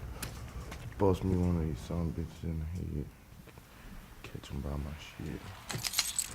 Damn. These kids is behind some motherfucking bird. God damn, this dog. High as a motherfucking bird. That was kind of anticlimactic. See that? There's more to it, but it's only 1 minute and 14 seconds total, and we were 30-something seconds in. Fact number 9. We've heard about 6 in the morning. We have. What about 2 o'clock in the morning? Let's find out what happens at 2 o'clock in the morning. Yeah, because I'm usually asleep, and I don't know. Nearly sleep cause I just got from the studio. Dozing off while I was looking at some video. Kicking it laid back at the pad by myself. Thinking about some bitches as I slip. Then I awake at 2 o'clock in the morning. On my P's I hear the motherfucking rocks barking. I think I hear some shit at the window. Maybe it's the in with the tonic and the endo. I just about dozed off again. Then something said, get your Nina, my friend. I grabbed my cig. Get your Nina, my friend. Pop me a mag in and lit me some wood up.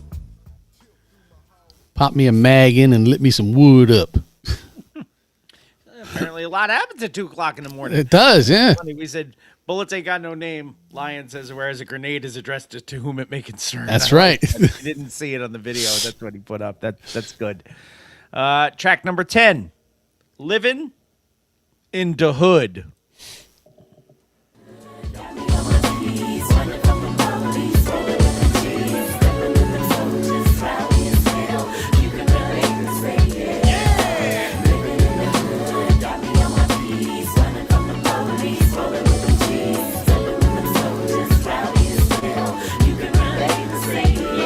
I've been a hood all my life, searching to be anything else but weak as a result of the streets. Where I growed and showed all my man skills. A second thought could get you lynched in the killing fields. For real, without even being involved in the loot. You fall victim of a shoot. Track number 11 asks a very vital question. Why y'all want a trip?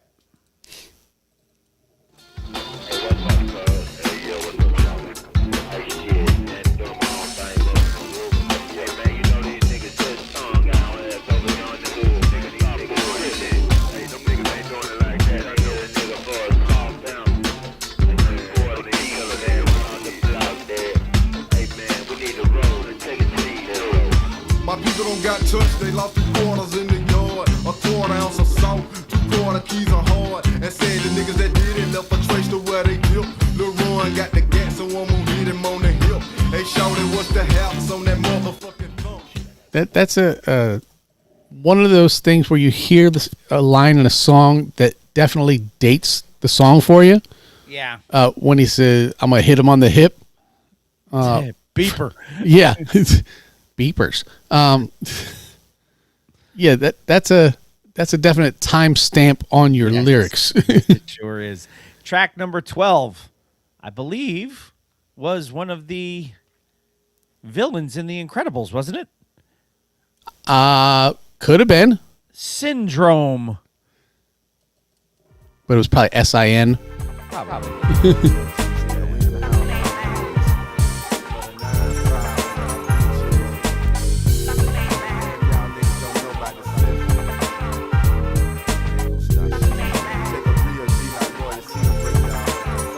I took to the streets of East Atlanta to get some change, selling everything from hot goods to cocaine, and build me a name, a fat game, and a rip. Stop bullshitting and got some business by myself. My money flow increased, everything's looking well. Now I got a bank and a fat clientele. Did you just say he was on the streets of East Atlanta? That's kind of what I thought he said. Isn't he from San Diego? What was he doing in Atlanta? GPS didn't work. Yeah. Track number 13.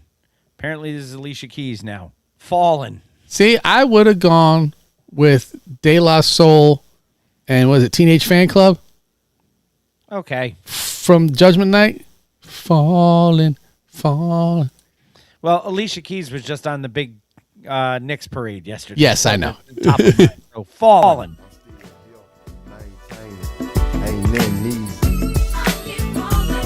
Only the strong survive. Plus, when you got a strong pimp, ain't no falling short to nothing in life. I'm on the edge of insanity, about to give up and let go. And if it weren't for my family, I would have been dead a long time ago. Watching my kids make me think twice. Now if I fuck this up, it's all over. Ain't no second life. And how my people gon' react or survive? Behind lies and find my murder was a suicide. They probably have to bury half the claim. Now I'm going to have to listen to the Judgment Night soundtrack later. Never a bad thing. No. Track number 14. Are you naughty by nature? No. Sometimes. You are crooked by nature, according Often. to Royal C. So crooked by nature.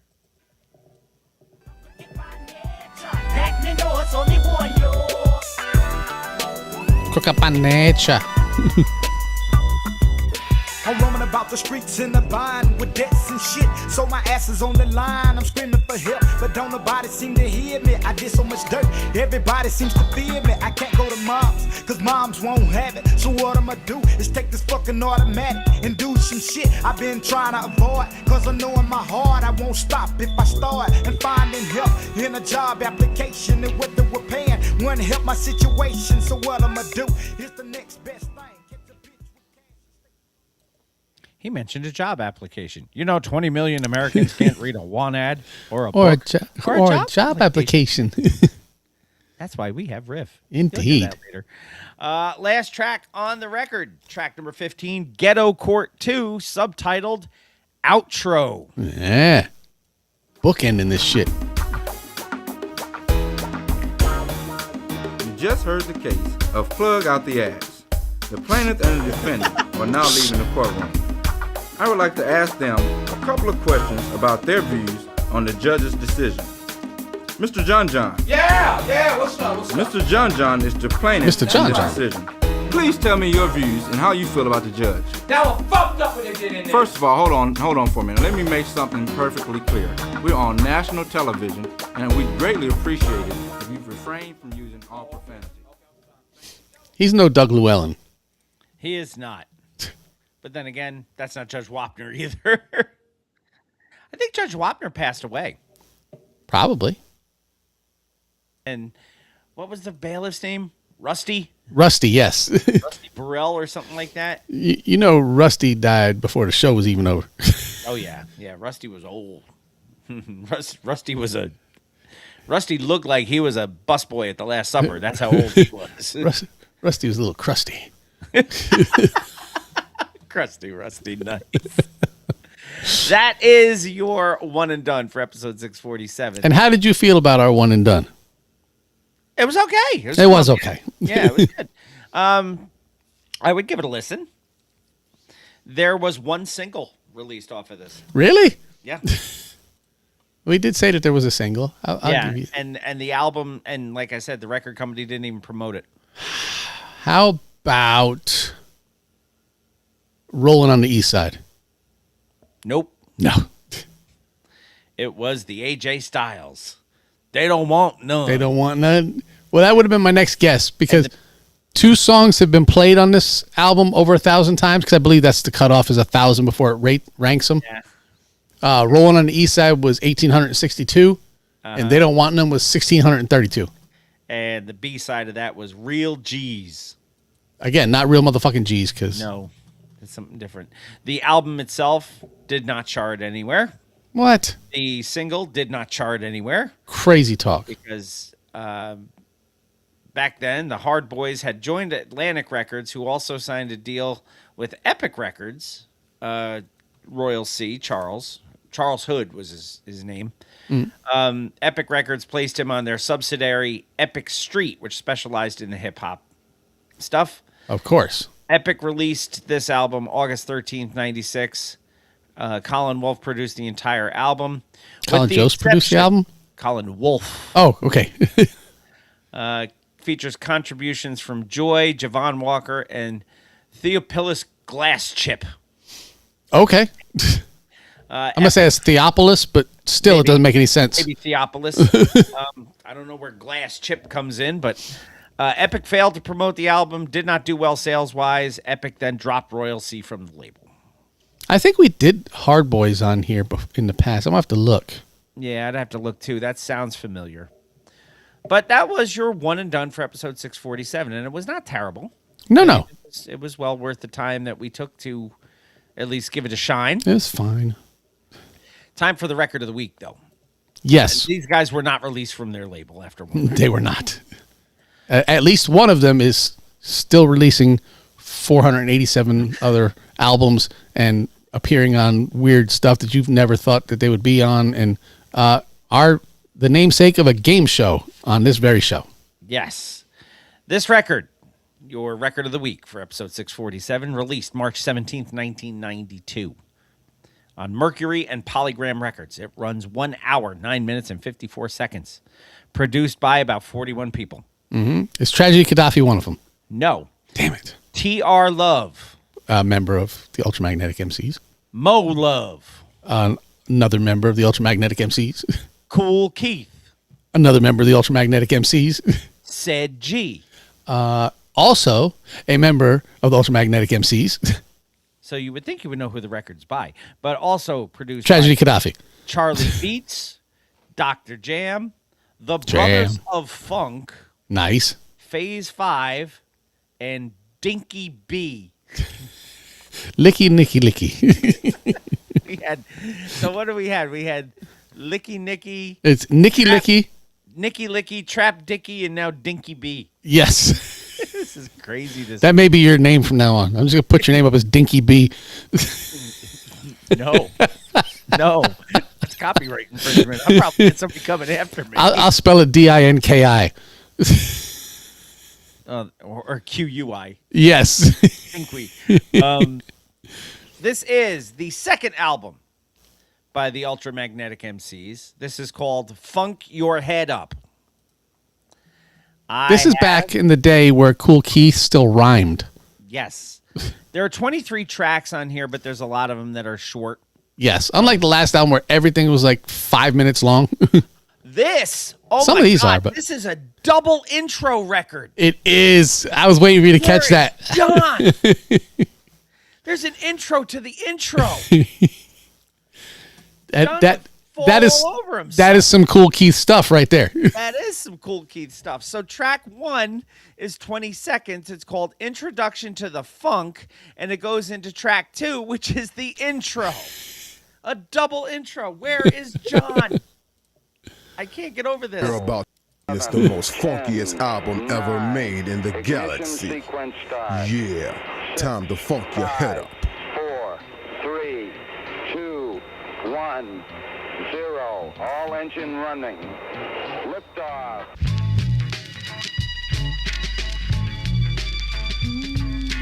Ultramagnetic MC. Ultramagnetic MC. Ultramagnetic MC. Ultramagnetic MC. That's why we named ourselves Ultra. Ultra means beyond others. Magnetic means to attract ears that bite. But you guys ain't modest, that's for sure. That's why now we produce ourselves. We don't run into those problems anymore. But there was a lot of changes made, like created football holes in the record. Where, we had it basically the arrangement was smoking, but somehow. The intro to the intro to the intro. Track number 3, MC Champion.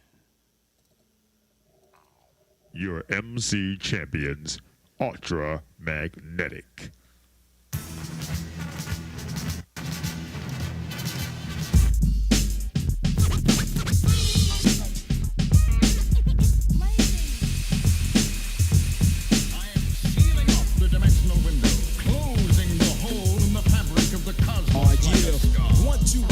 This is H and Bless said G. Ultramagnetics in full effect. We in here dropping freestyle. All right, Lion, good luck. Yes, Lion, good luck with your procedure. We will see you soon, my friend. Yes, you have a great weekend. And I'm not sure if it applies to Lion. I don't know if we've ever talked about it, but if so, yes, it does. So happy Father's Day to you, my friend. Track number 4, Go For Yours. Go for mines. Yes, indeed. One time. This is for you stupid niggas out there talking that dumb doodle weak shit. We coming live and direct straight in your motherfucking face with some pure raw shit. And we gonna get busy like this. It's been a while since I seen a good street fight. A good fight, throwing fist to fist, blow for blow, toe for toe, yeah. Put your gun down and give a brother a fair fight. Smitty with a left jab, no AK, automatic pistol. Put it the hell away, bring out a baseball bat for your black ass. Cincinnati, beating down on Oakland, but I'll be the referee while nose get broken. And backs get broken. It is really crazy to hear Keith rhyme on everything. Yeah, it really is. I mean, obviously he rhymes here and there, but his style is so different now than it was then. It's more of a standard boom bap thing back then. Track number 5, Blast from the Past. That's certainly what this is. Yeah. A blast from our past. Everybody run down. Get involved. Everybody get MC Ultra. MC.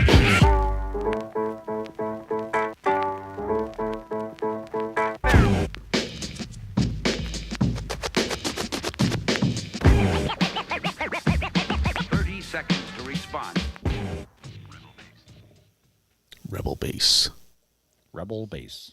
Get involved. Track number 6, Funk Radio. Yeah.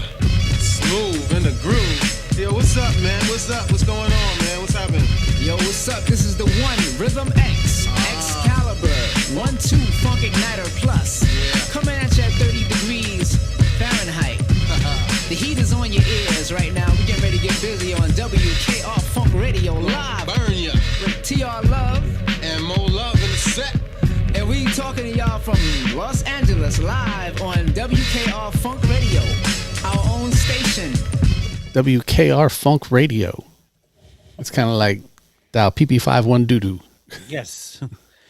Better than W balls. Track number 7, Message from the Boss.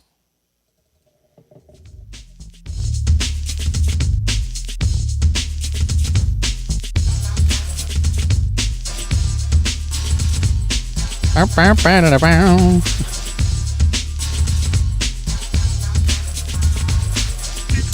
know what that is, right? That bow bow bow bow goes into comes out of this. Yup. Oh, jam, jam, Teddy jam for me. Whoa, bow bow bow bow, because I'm not ready. Pat Oswalt does that in between some of his skits whenever he's talking about, stupid shit. He'll say something stupid and be like, bow, bow, bow, bow, bow, like he's on a commercial or something. My favorite one is when he was talking about being on pop-up video. Mm-hmm.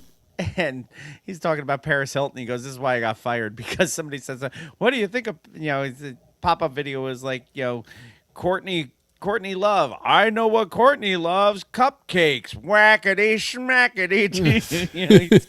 Shit like that. And then he talks about how he got fired because they brought up Paris Hilton. He's like, if she could get AIDS of the cancer of the herpes, that'd be great. Right in her eye. And I'm like, oh, okay. You know he was born here, right? Yes. In Portsmouth? He talks about it. Yes. Does he? Yeah. Yeah, he talks about it a lot. Track number 8. Yep. Plucking Cards.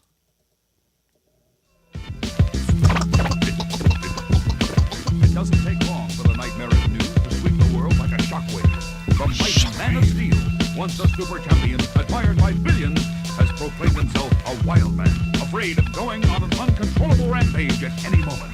Hey, yo, stupid. You thought I was over, living like Oscar, Big Bird, and Grover. I'm the X-Man, the first challenger. I keep rhymes in place like Bob Gallagher, fitting. And in the chair I'm sitting. Rappers know I'm cool, rappers know I'm Keith, like Charlie Brown. Good grief.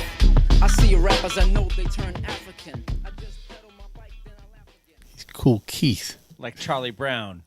Good grief. That's what I'm talking about. Track number 9 is a 31-second track called Intermission featuring Dr. Jam. We had a double intro, and now we have an intermission. This may be my favorite record we've ever done. We're going to roll right into the next song with it, too. Which is track 10, Stop Jocking Me. It's time to relax. For all the people out there, it's time to take a break, a little intermission, go urinate, get a little bit of popcorn, stuff like that. Oh, yeah, I'll get that quarter old gold or banana. If you want to jerk off or two, anything, Or a cup of coffee. Whatever turns you on, take that break. Because right about now, we're going back to the funk.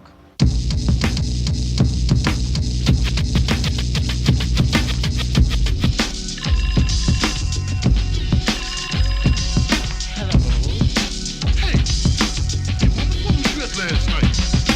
Oh, yeah. Right about now, we're going to get into something real smooth. This is a story about a man and a woman. The man tries to kick the woman front. It's a dirty movie.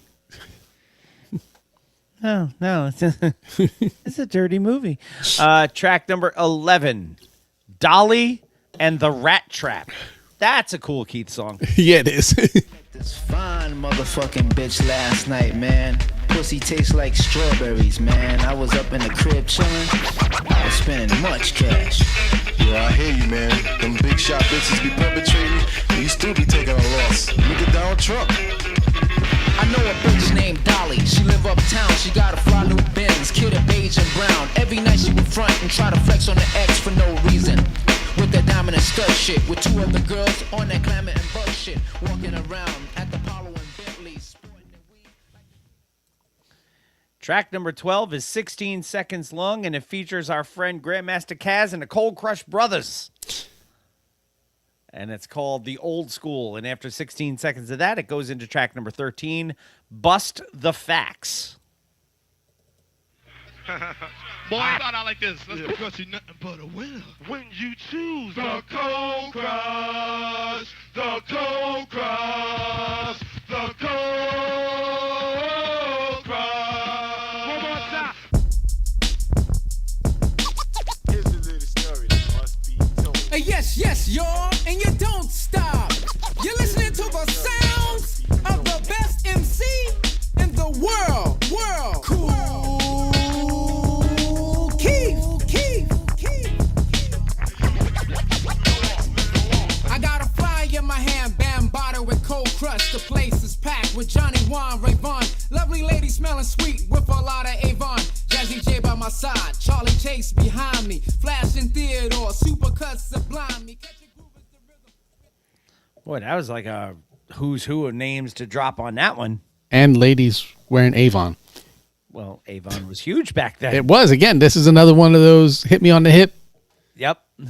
It's a place in time. Track number 14 is 21 seconds long. It's called Murder and Homicide. And then it goes into track 15, You Ain't Real. Of sex. His neighbors called him a regular sort of guy. He loved hamburgers and chocolate ice cream. Hannibal Lecter's got nothing on these guys. Twisted minds hidden behind commonplace lives. Tonight, find out what drives their deadly obsession and meet the men whose only obsession is catching them.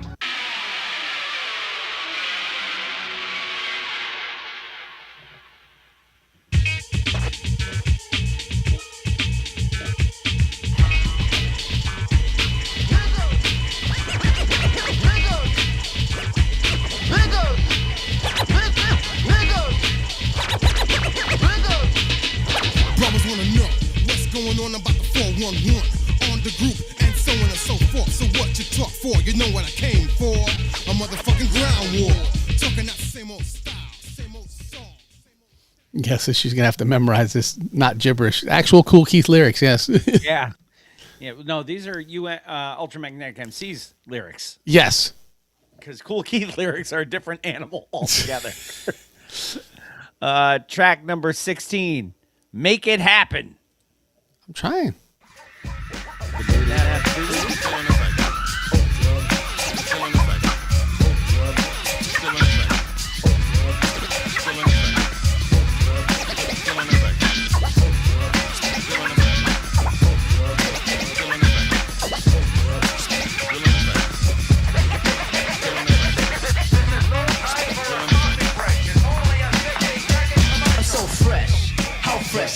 So fresh, better than the rest, yo.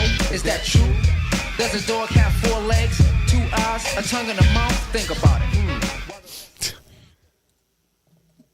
it. That is the an anatomy lesson, but there we are. and it's probably the most cohesive thought in any Cool Keith lyric. Maybe. He's so fucking cool. I love Cool Keith. I really do. I know. Track number 17, I Like Your Style. Keith.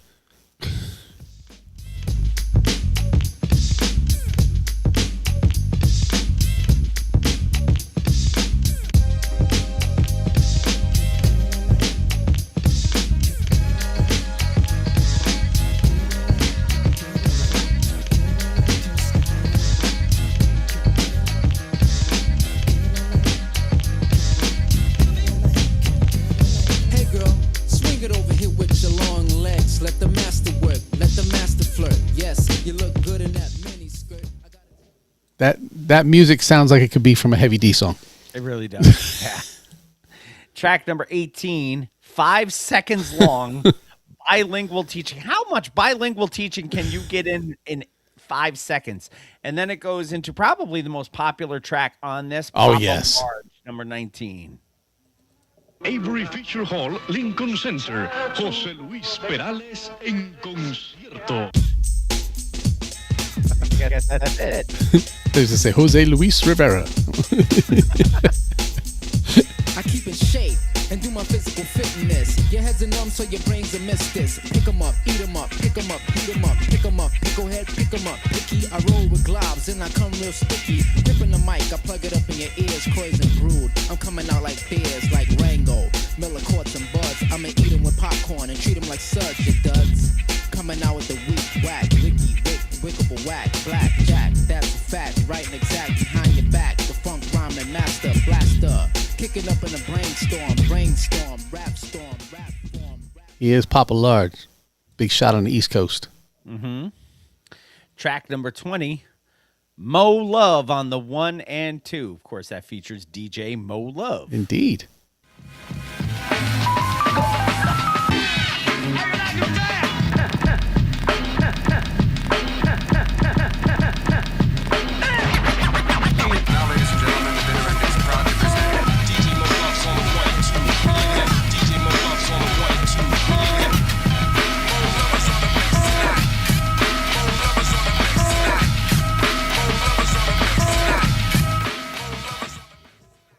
Mo Love is on the mix tonight.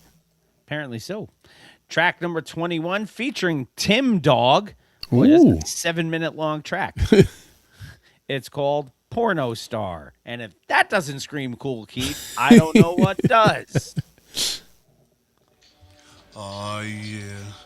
Hey, yo, y'all ready to do this? Yeah, what's up with that? Yo, Trav, you ready to run a train or what? Yeah, what's that bitch name again, anyway? Yeah, her name is Tabitha. But yo, let me go up there first. And then Keith, you come in. Trav, you come in. All right. And we're gonna cold rock the bitch, all right? All right, I'm gonna lay in the back. Chill. Cold rock stuff. Yeah, baby, what's up? It's me. Yeah, I'm going to jump about halfway through the song. I'm obtaining the moves we make could never ever drain me. I fuck you hard, smooth, and then rough. Like the Mac, I'm heavy like a truck. Captain Hook goes deep into the sea. And when I'm through, you're sure to believe that I'm the master man done in the land. Master Don Man in the land. Track number 22 is 20 seconds long. The PMRC ID. And it goes into the last track on the record, number 23, also featuring Tim Dog. This is called Chorus Line Part 2. I don't remember Part 1. Does the PMRC ID say, fuck Tipper Gore and her two 12-year-old nieces? Let's find out. Let's find out. Let's listen. No matter what we've done, we like to tell everybody how we feel about it all. And if we've offended anybody in any way, we don't give a shit. Kick it! Her ass smells funkier than a dog on a thundery night.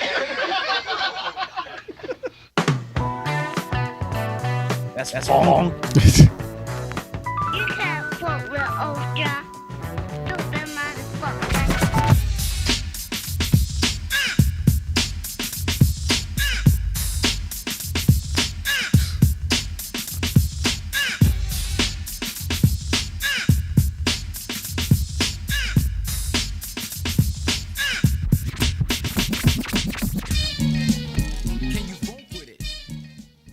I can funk with it. Yes, you have proven multiple times that you are indeed able to funk with it. Yeah. Even if it funks my head up, I can funk with it.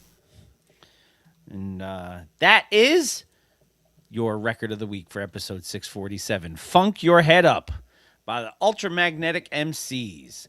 Ultramagnetic MCs consisting of, as we said before, founded by Cool Keith. The group also included Said G, TR Love, and Mo Love. Big D brought into the group by his cousin Cool Keith as a hype man in 1988.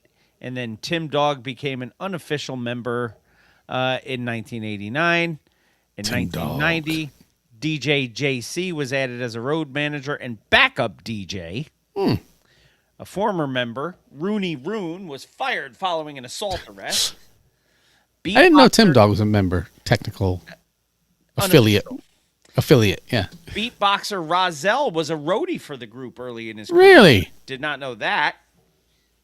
So, Ultramagnetic MCs are a very, very underrated group. And Yes. They birthed the legend that is Kool Keith. So, Like, everybody knows the album Critical Beatdown. yeah, because it's a great album. Yes. They had, 3 records, I think? Trying to think. No, they had more than that. Yeah. Critical Beatdown, Funk Your Head Up, The Four Horsemen, Best Kept Secret, Ultra Laboratory Stories, and Said G and Kool Keith.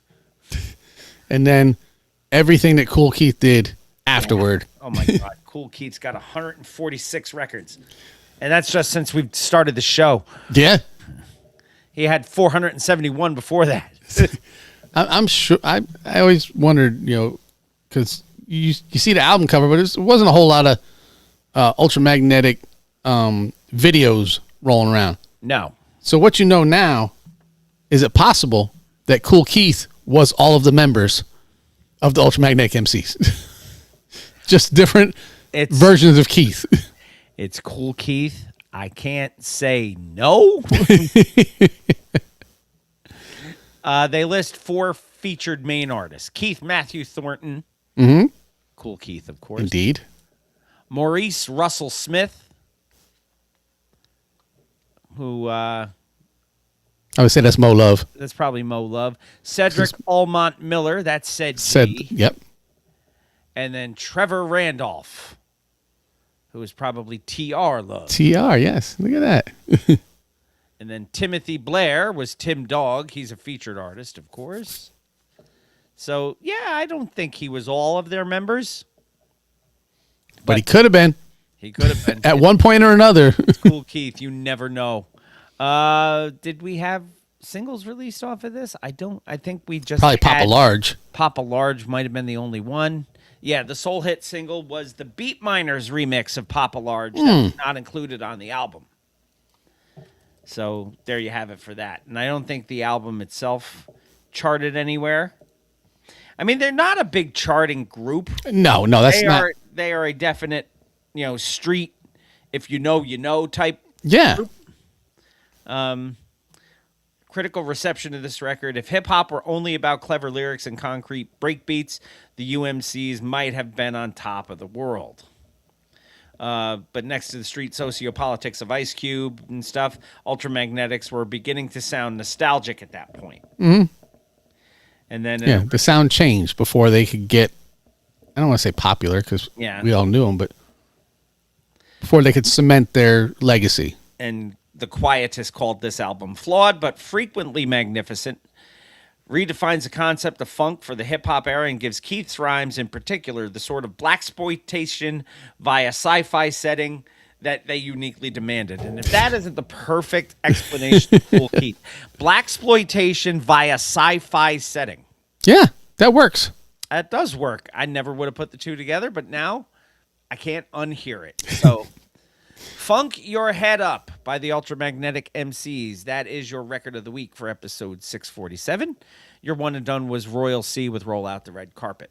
This is the final week of your Artist of the Month, the D.O. to the C. Yes. It's the diggy frequent, knock, y'all. Frequent visitor to the Mr. Throwback Thursday podcast. Due to technical difficulties. Before we take our final break, we have an old and the new, my friend. We do.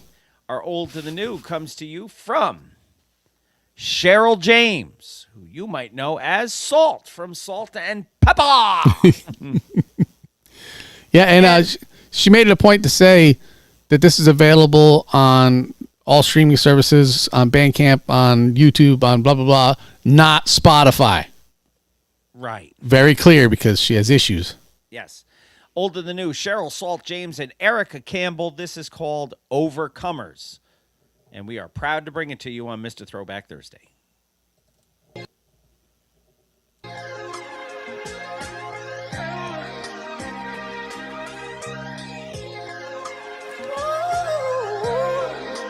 Yeah, all my ladies to the dance floor, give them what they ask for. Summertime heat, hotter than the asphalt.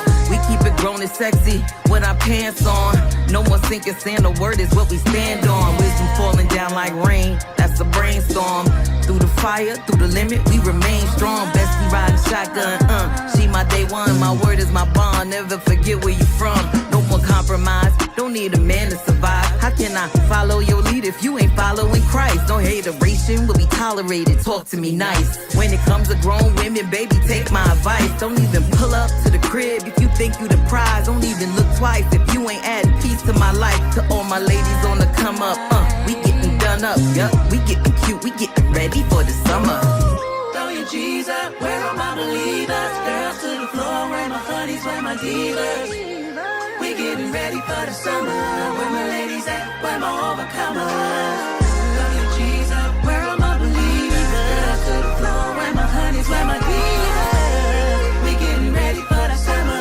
Where my ladies at, where my overcomers? Summertime, ripped jeans, strawberry ice cream, sundresses, pretty hands and nice feet, a nice whip, sun kissed in your fly drip, whole squad lit, we on the all girls trip. All the fellas wanna know where you got that glow. I block all bros and foes, throwing shade on the low. I put my light on the stand, or hide it under a bowl. Salt of the earth, out of control, can go with the flow. Jealousy will make you old, it'll rot your bones. If you live in glass houses, baby, don't throw stones. I know these trolls got you gaslit, thinking you were average. Elevate your click, don't let these dummies see you crashing. I caught them looking, the side eyes bombastic. Who influenced fashion? You trending, I'm classic, you plastic. Get that monkey off your back, get your healing, get your rack, get these haters off your neck, where you at? Throw your G's up, where are my believers? Girls to the floor, where my honeys, where my divas? We getting ready for the summer. Where my ladies at, where my overcomers? Throw your G's up, where are my believers? Girls to the floor, where my honeys, where my divas? We getting ready for the summer. Where my ladies at, where my overcomers?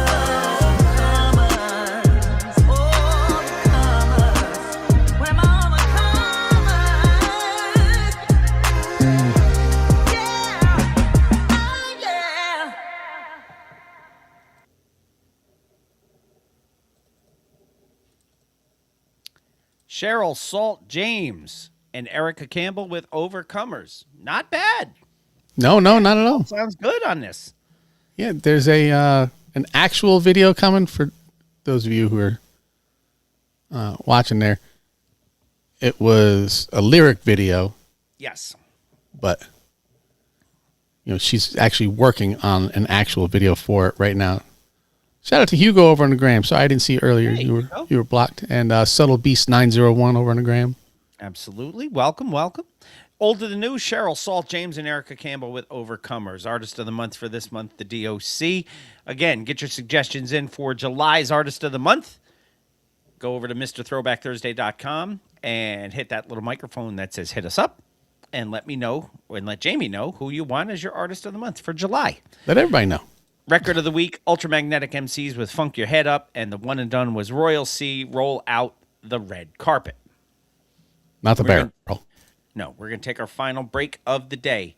Hey, this is the first, look, I'm going to go, as soon as we're done here, I'm going to put that Ultramagnetic MCs record and start playing it because I want the double intro. I want the intermission. Mm-hmm. I want everything associated with that record. Get all the intro. Get all the intro. And then I'm going to send it to John and say, you weren't here. We did a double intro for you. Yes. He's going to spontaneously combust, I think. Is that like a double entendre? Is it double intro? Maybe. Double intrandra? Yeah. Who knows? We're going to take our final break of the evening. And when we come back, it is time for Bill Reed's Lyrics on Mr. Throwback Thursday, episode 647. Oh, you might want to come back for this because we had a cool Keith record here, so it's probably going to be good. Mr. Throwback Thursday, episode 647, coming right back at you. Get this up here ready. Are we doing the, when are we doing the drawing? I was going to do it after lyrics and before the closeout. Okay. That way it's recorded on audio for anybody who wants proof. I need new headphones. Looks like it. But Father's Day is coming. I believe they may be one of my gifts. That'd be nice. So I still have my. You know why these did this? I wear them when I mow the lawn, and the Mhm. sweat gets on them. and Yep. just ate away at the adhesive, I'm sure. Yeah, I have my my detox Beats by Dre still that are in a box that I don't use because I use my in-ears because it's easier for this. Yeah. All right. Got that there. Got that there. I have to get to the disclaimer because it's a day off and people may be listening. Mm-hmm. Not the Bill HJ one. That's a different one. That one right there. Ooh. Come over here and get. Oh, actually, this needs to come back down here, and that needs to be on. Not there. And then we come up here and we get the burl, which is way up there now.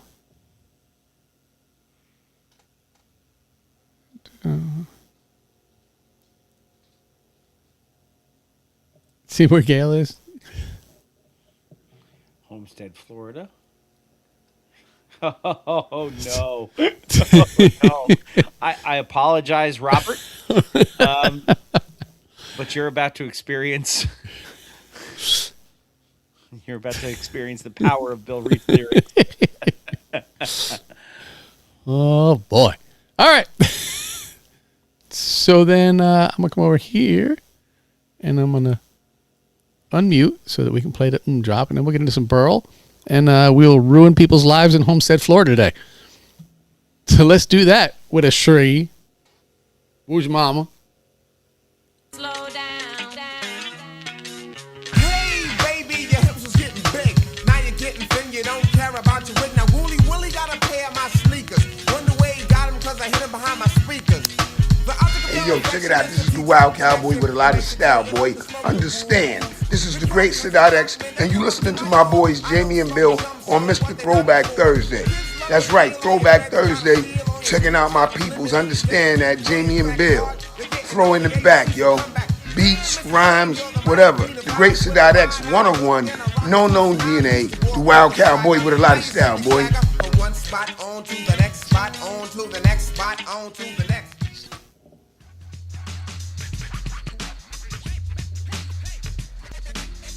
What's your name? My name? I became a bill, and I'll remain a bill until they decide to make me a law.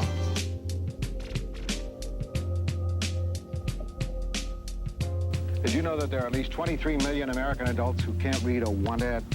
Or a book, or a job application. That's why we have RIF. RIF is reading is fundamental. Most people probably don't listen to the message, Most people probably don't listen to the lyrics. but they should. Welcome to Bill Reed's Lyrics.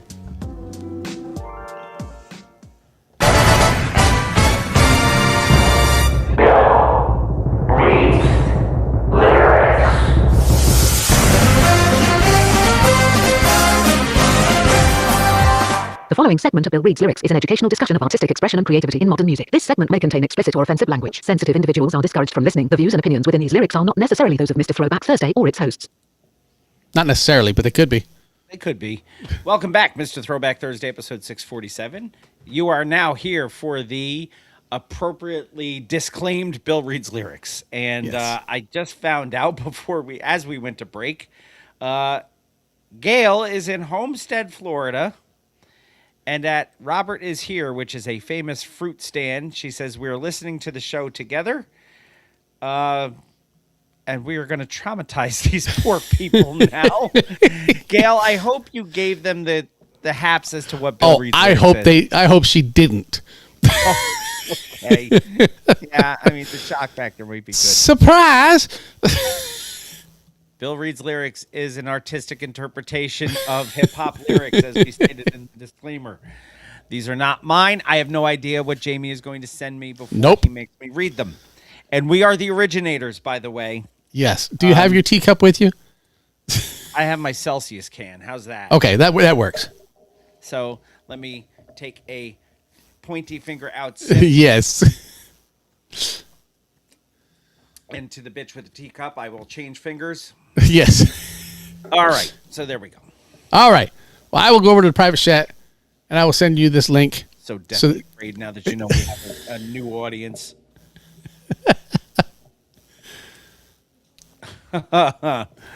Oh my God! And you're gonna do it. No. verse 2. Because it's summertime, and we got to talk about, barbecues and. Yeah. Yeah. Oh my God. So. Hold on here. There it goes. I was going to say big old ad popped up, but I couldn't read half of it. Okay. I'm here. All right. Then with no type of ado. Oh, God. Sesame Street Grover Stiley, whether nearer or further. We'll cue what we affectionately refer to here as the motherfucking piano. Biggie bagged bitches from barbecues to bar mitzvahs. The dick don't fit? Use your lips. Cause use them. I'm feeling kinda itchy for a quickie. Don't take off your coat. All you got to do is lick me. Me eat you? I beat you. Then greet you to the door, bitch. Cause I don't love you no more. Which one of these hoes in the lobby wanna slob me? You know me.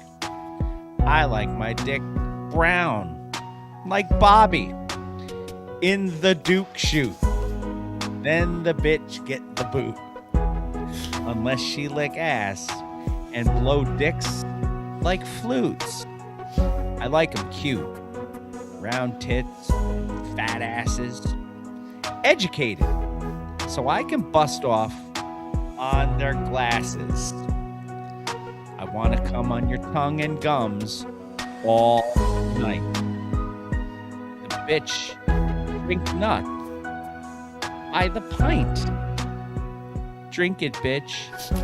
All of these hoes do that shit. Oh my God, they're licking mangoes. Oh my God. And laughing. That's just terrible. Well, that's good. That's one trauma suit that we're not going to have to. I am so sorry, my friends, at Homestead, Florida. As Robert is here, famous fruit stand. There's 80 people there. That's fantastic. Well, all 80 of you just got to experience Bill Reed's lyrics.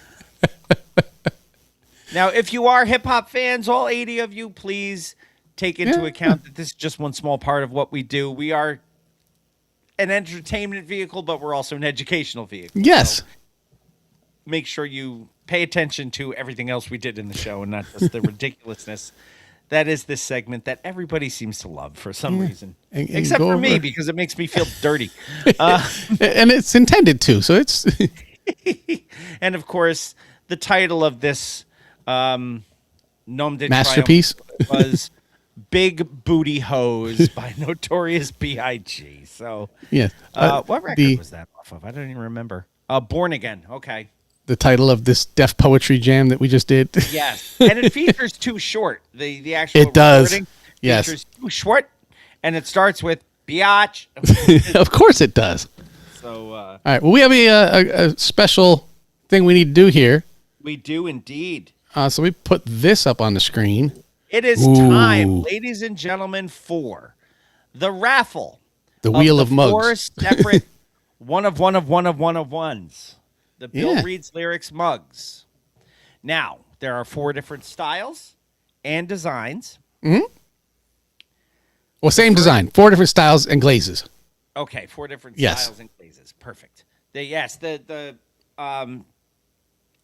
what do we call it? Emblem? The medallion. Medallion style is all the same. Right. But the mugs are different shapes, different sizes, different glazes, but they all are Bill Reed's Lyrics mugs. we are going to raffle off all 4 of them. If We you are are. picked for the first one, your name comes off the wheel, so Yes. other people have a chance to win. And then it goes so forth and so forth and so forth until all 4 have been chosen.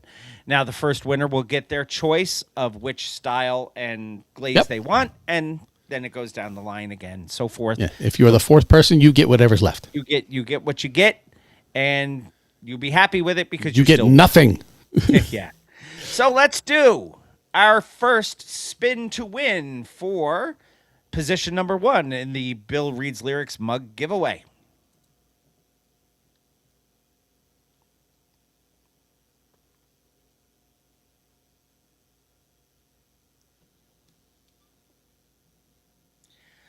Our first winner is Jason Heath. Congratulations, Jason. Congratulations, Jason. You are number 1. You get the choice of the first mug out of the 3. We will now remove Jason's name from the wheel. Or it won't, and we just won't acknowledge it if it lands again. Or that too. And we will spin again for mug number again. 2. Number 2. Because I always forget how to make it so the name comes off.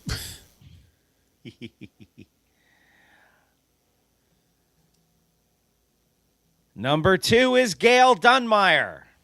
Congratulations, Gail. Everybody at the fruit stand can applaud Gail as she just won. So, Gail, you are winner number 2. So you will have your choice of 3 different mugs to choose from. Winner number 3 is... Since I set it up wrong, it's probably going to be one of those 2 people again. Yes, it is. So we're just going to keep spinning. We're just going to keep spinning.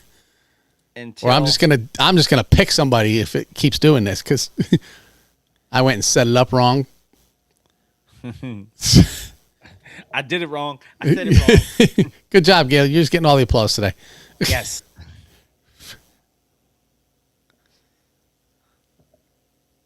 Oh, there's a third name. Oh, we just Look, missed it. Gail wouldn't have been on there, so we're going to give number 3 to Jason Stern. Jason Stern. And then I think there's only one name left on here, isn't there? There's 2 names left. Actually, there's 3 people left. Uh-huh. But 2 of those people did not want it if they did win. So if I looked, we're going to try one more time to see if we get a different name. If we don't, then I know who the other name is. Mm-hmm. No, Yeah. Gail won 112 mugs. Because this stupid thing. We can't figure out how to get your name out of it. I used to know. Yeah. What is advanced mode? Let's find out. I don't know. Too much stuff. You guys don't care what's going on here, and I'll have to edit this out. But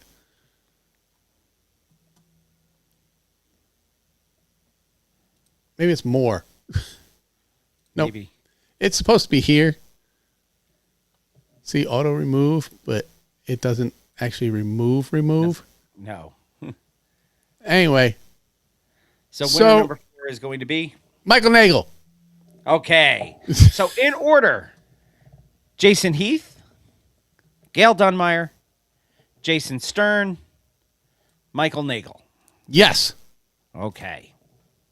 I would like to thank the other people who donated but did not want to be on the wheel, and I will not mention their names because since they didn't want to be on the wheel, they did not want to be acknowledged. But thank you so much for your donation. But one of them who is on the wheel but did not want the mug if they won is my mother-in-law, Jan Cassie, who donated.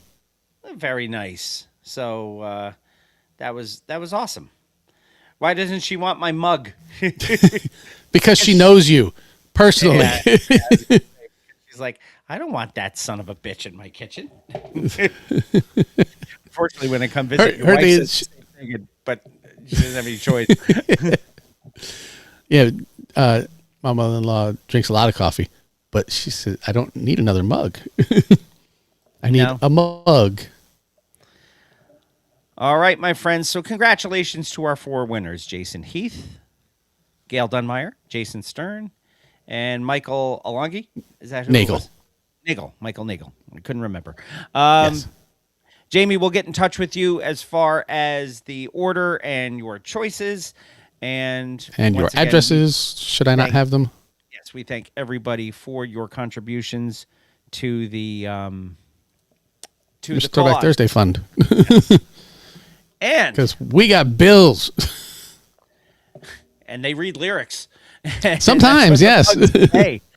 And at least one of our bills reads lyrics. Yes. The hat is on. Good. Then I would have. The hat is on. I would appreciate it then. For my wife. If you would take us the fuck home. Mr. Throwback Thursday, episode 647, the Juneteenth episode, brought to you in part by our good friends at Def Rugs. DefRugs.com, Facebook, Instagram, Twitter, all at Def Rugs. Handmade, high-quality, hip-hop themed rugs brought to you by the original Rug E-Fresh Marshall Fox and his business associate, the Green-Eyed Bandit, Eric Sermon. Go get yourself a Def Rug today and enjoy the quality and craftsmanship of Def Rugs. Our good friend Heather Lent up in Schenectady, New York, is the owner and proprietor of the Bittersweet Candy Company, and that makes her...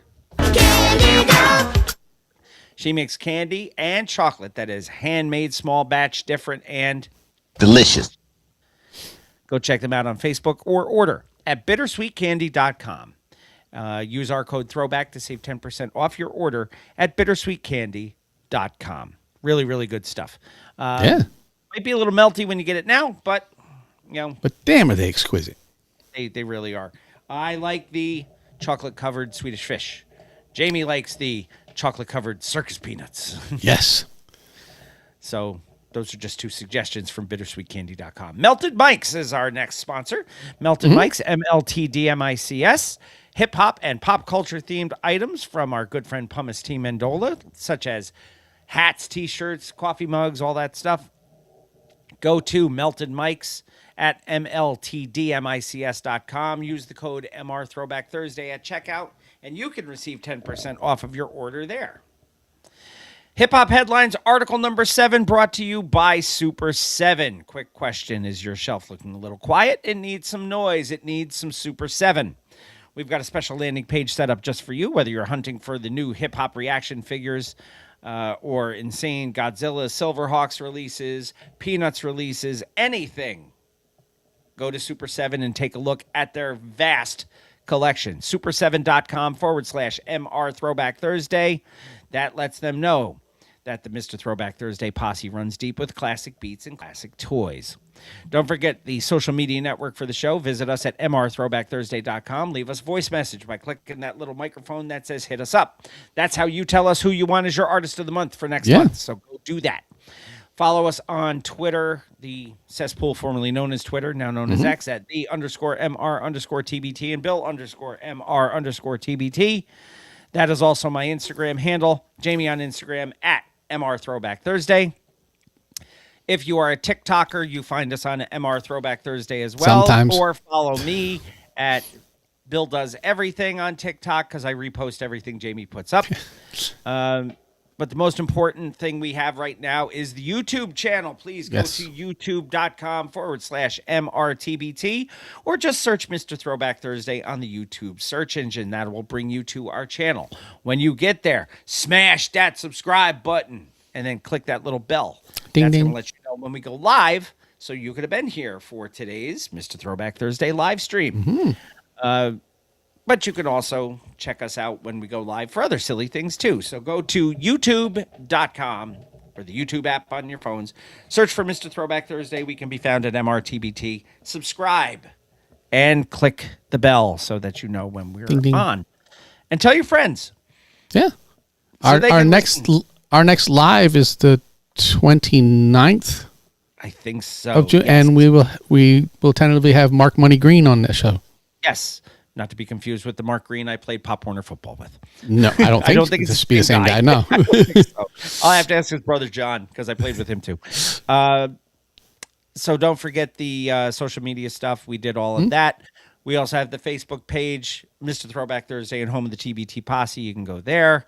If you want to send us emails, you do that to mrthrowbackthursday@gmail.com. And if you want to be part of the TBT Posse Street Team, where you can be part of spreading the word, slapping stickers on light poles, or being a person on the street, hosting a TBT game show such as Cool Keith or Gibberish. Email us at tbtpossestreetteam@gmail.com. Shout-outs time. We are going to give a shout-out to our mug winners today. We're going to start with Jason Heath and Gail Dunmeyer and Manny Baez. Sarah Henderson, that's the research department. It is. John Henderson and his friend, DJ Introduction, who missed a double intro record today. Yes. Hugo Gonzalez, who I believe was on the gram. He was, today. yes. Yeah, special shout out to Homestead, Florida. Yeah. And I want to get the name right again. Robert is here, which is the fruit stand that Gail is at. So a shout out to all of you on a particular basis, and thank you for joining us. I hope we didn't send you crying to your car with Bill Reed's lyrics. We left off at Hugo Gonzalez, who was on the gram today. Sanket Patel, the Shrieking Warrior, Jennifer Buchanan, Jessica Walker, Shane Hatley, Ahoy Mateys, Captain Ricky Schnarr, Mr. Cranky Pants, Brian Hollenbeck, who's probably working today and couldn't join us. The legendary Kevin Van Buren, who never works and is always here. Robert says yes. Perfect. That's all I needed to know. Speaking of Robert Jeffroy, our next name. Kate Harvey, Catherine Liska, Jessica Walker, Lion Lindwoodell, congratulations once again, my friend, and Wanda Calamia and Gunther. Yes. They get mentioned every week because I got 5 on it. Or more. You want to get your name mentioned every week? Become a patron. Go to patreon.com/MRTBT. And I don't know if I mentioned it to Wanda when we started June, but if not, happy Pride, Wanda. I hope you are enjoying your Pride Month. Don't forget our friends. As always, check out 1980s Now with Will, Cat, and John. Check out Anthony Imran and Rug Boy over at Jock and Nerd Podcast. He is the Felty American, by the way. He is. Check out Talking Thai on What's the Word podcast with Brooklyn Thai NYC. I believe she went to I think she tried to go to the parade yesterday. Yeah. We're waiting for a report from the parade. Yes. From Thai, so hopefully we get that soon.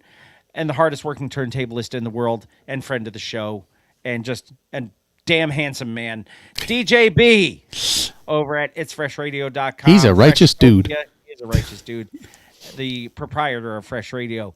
You can get the world premiere of each episode of our show at 9 p.m. East on Wednesday nights on freshradio.com and the Fresh Radio app for your phones. You can also go to Wild One Radio at wildoneradio.com. We are there 7 a.m. Eastern Standard Time. Don't forget to subscribe, rate, review, all of that good stuff. And go to YouTube and subscribe. Yeah, we need more people there. Go find us. Share the good word. We will be back live recording on the 29th. With tentatively scheduled for Mark Money Green.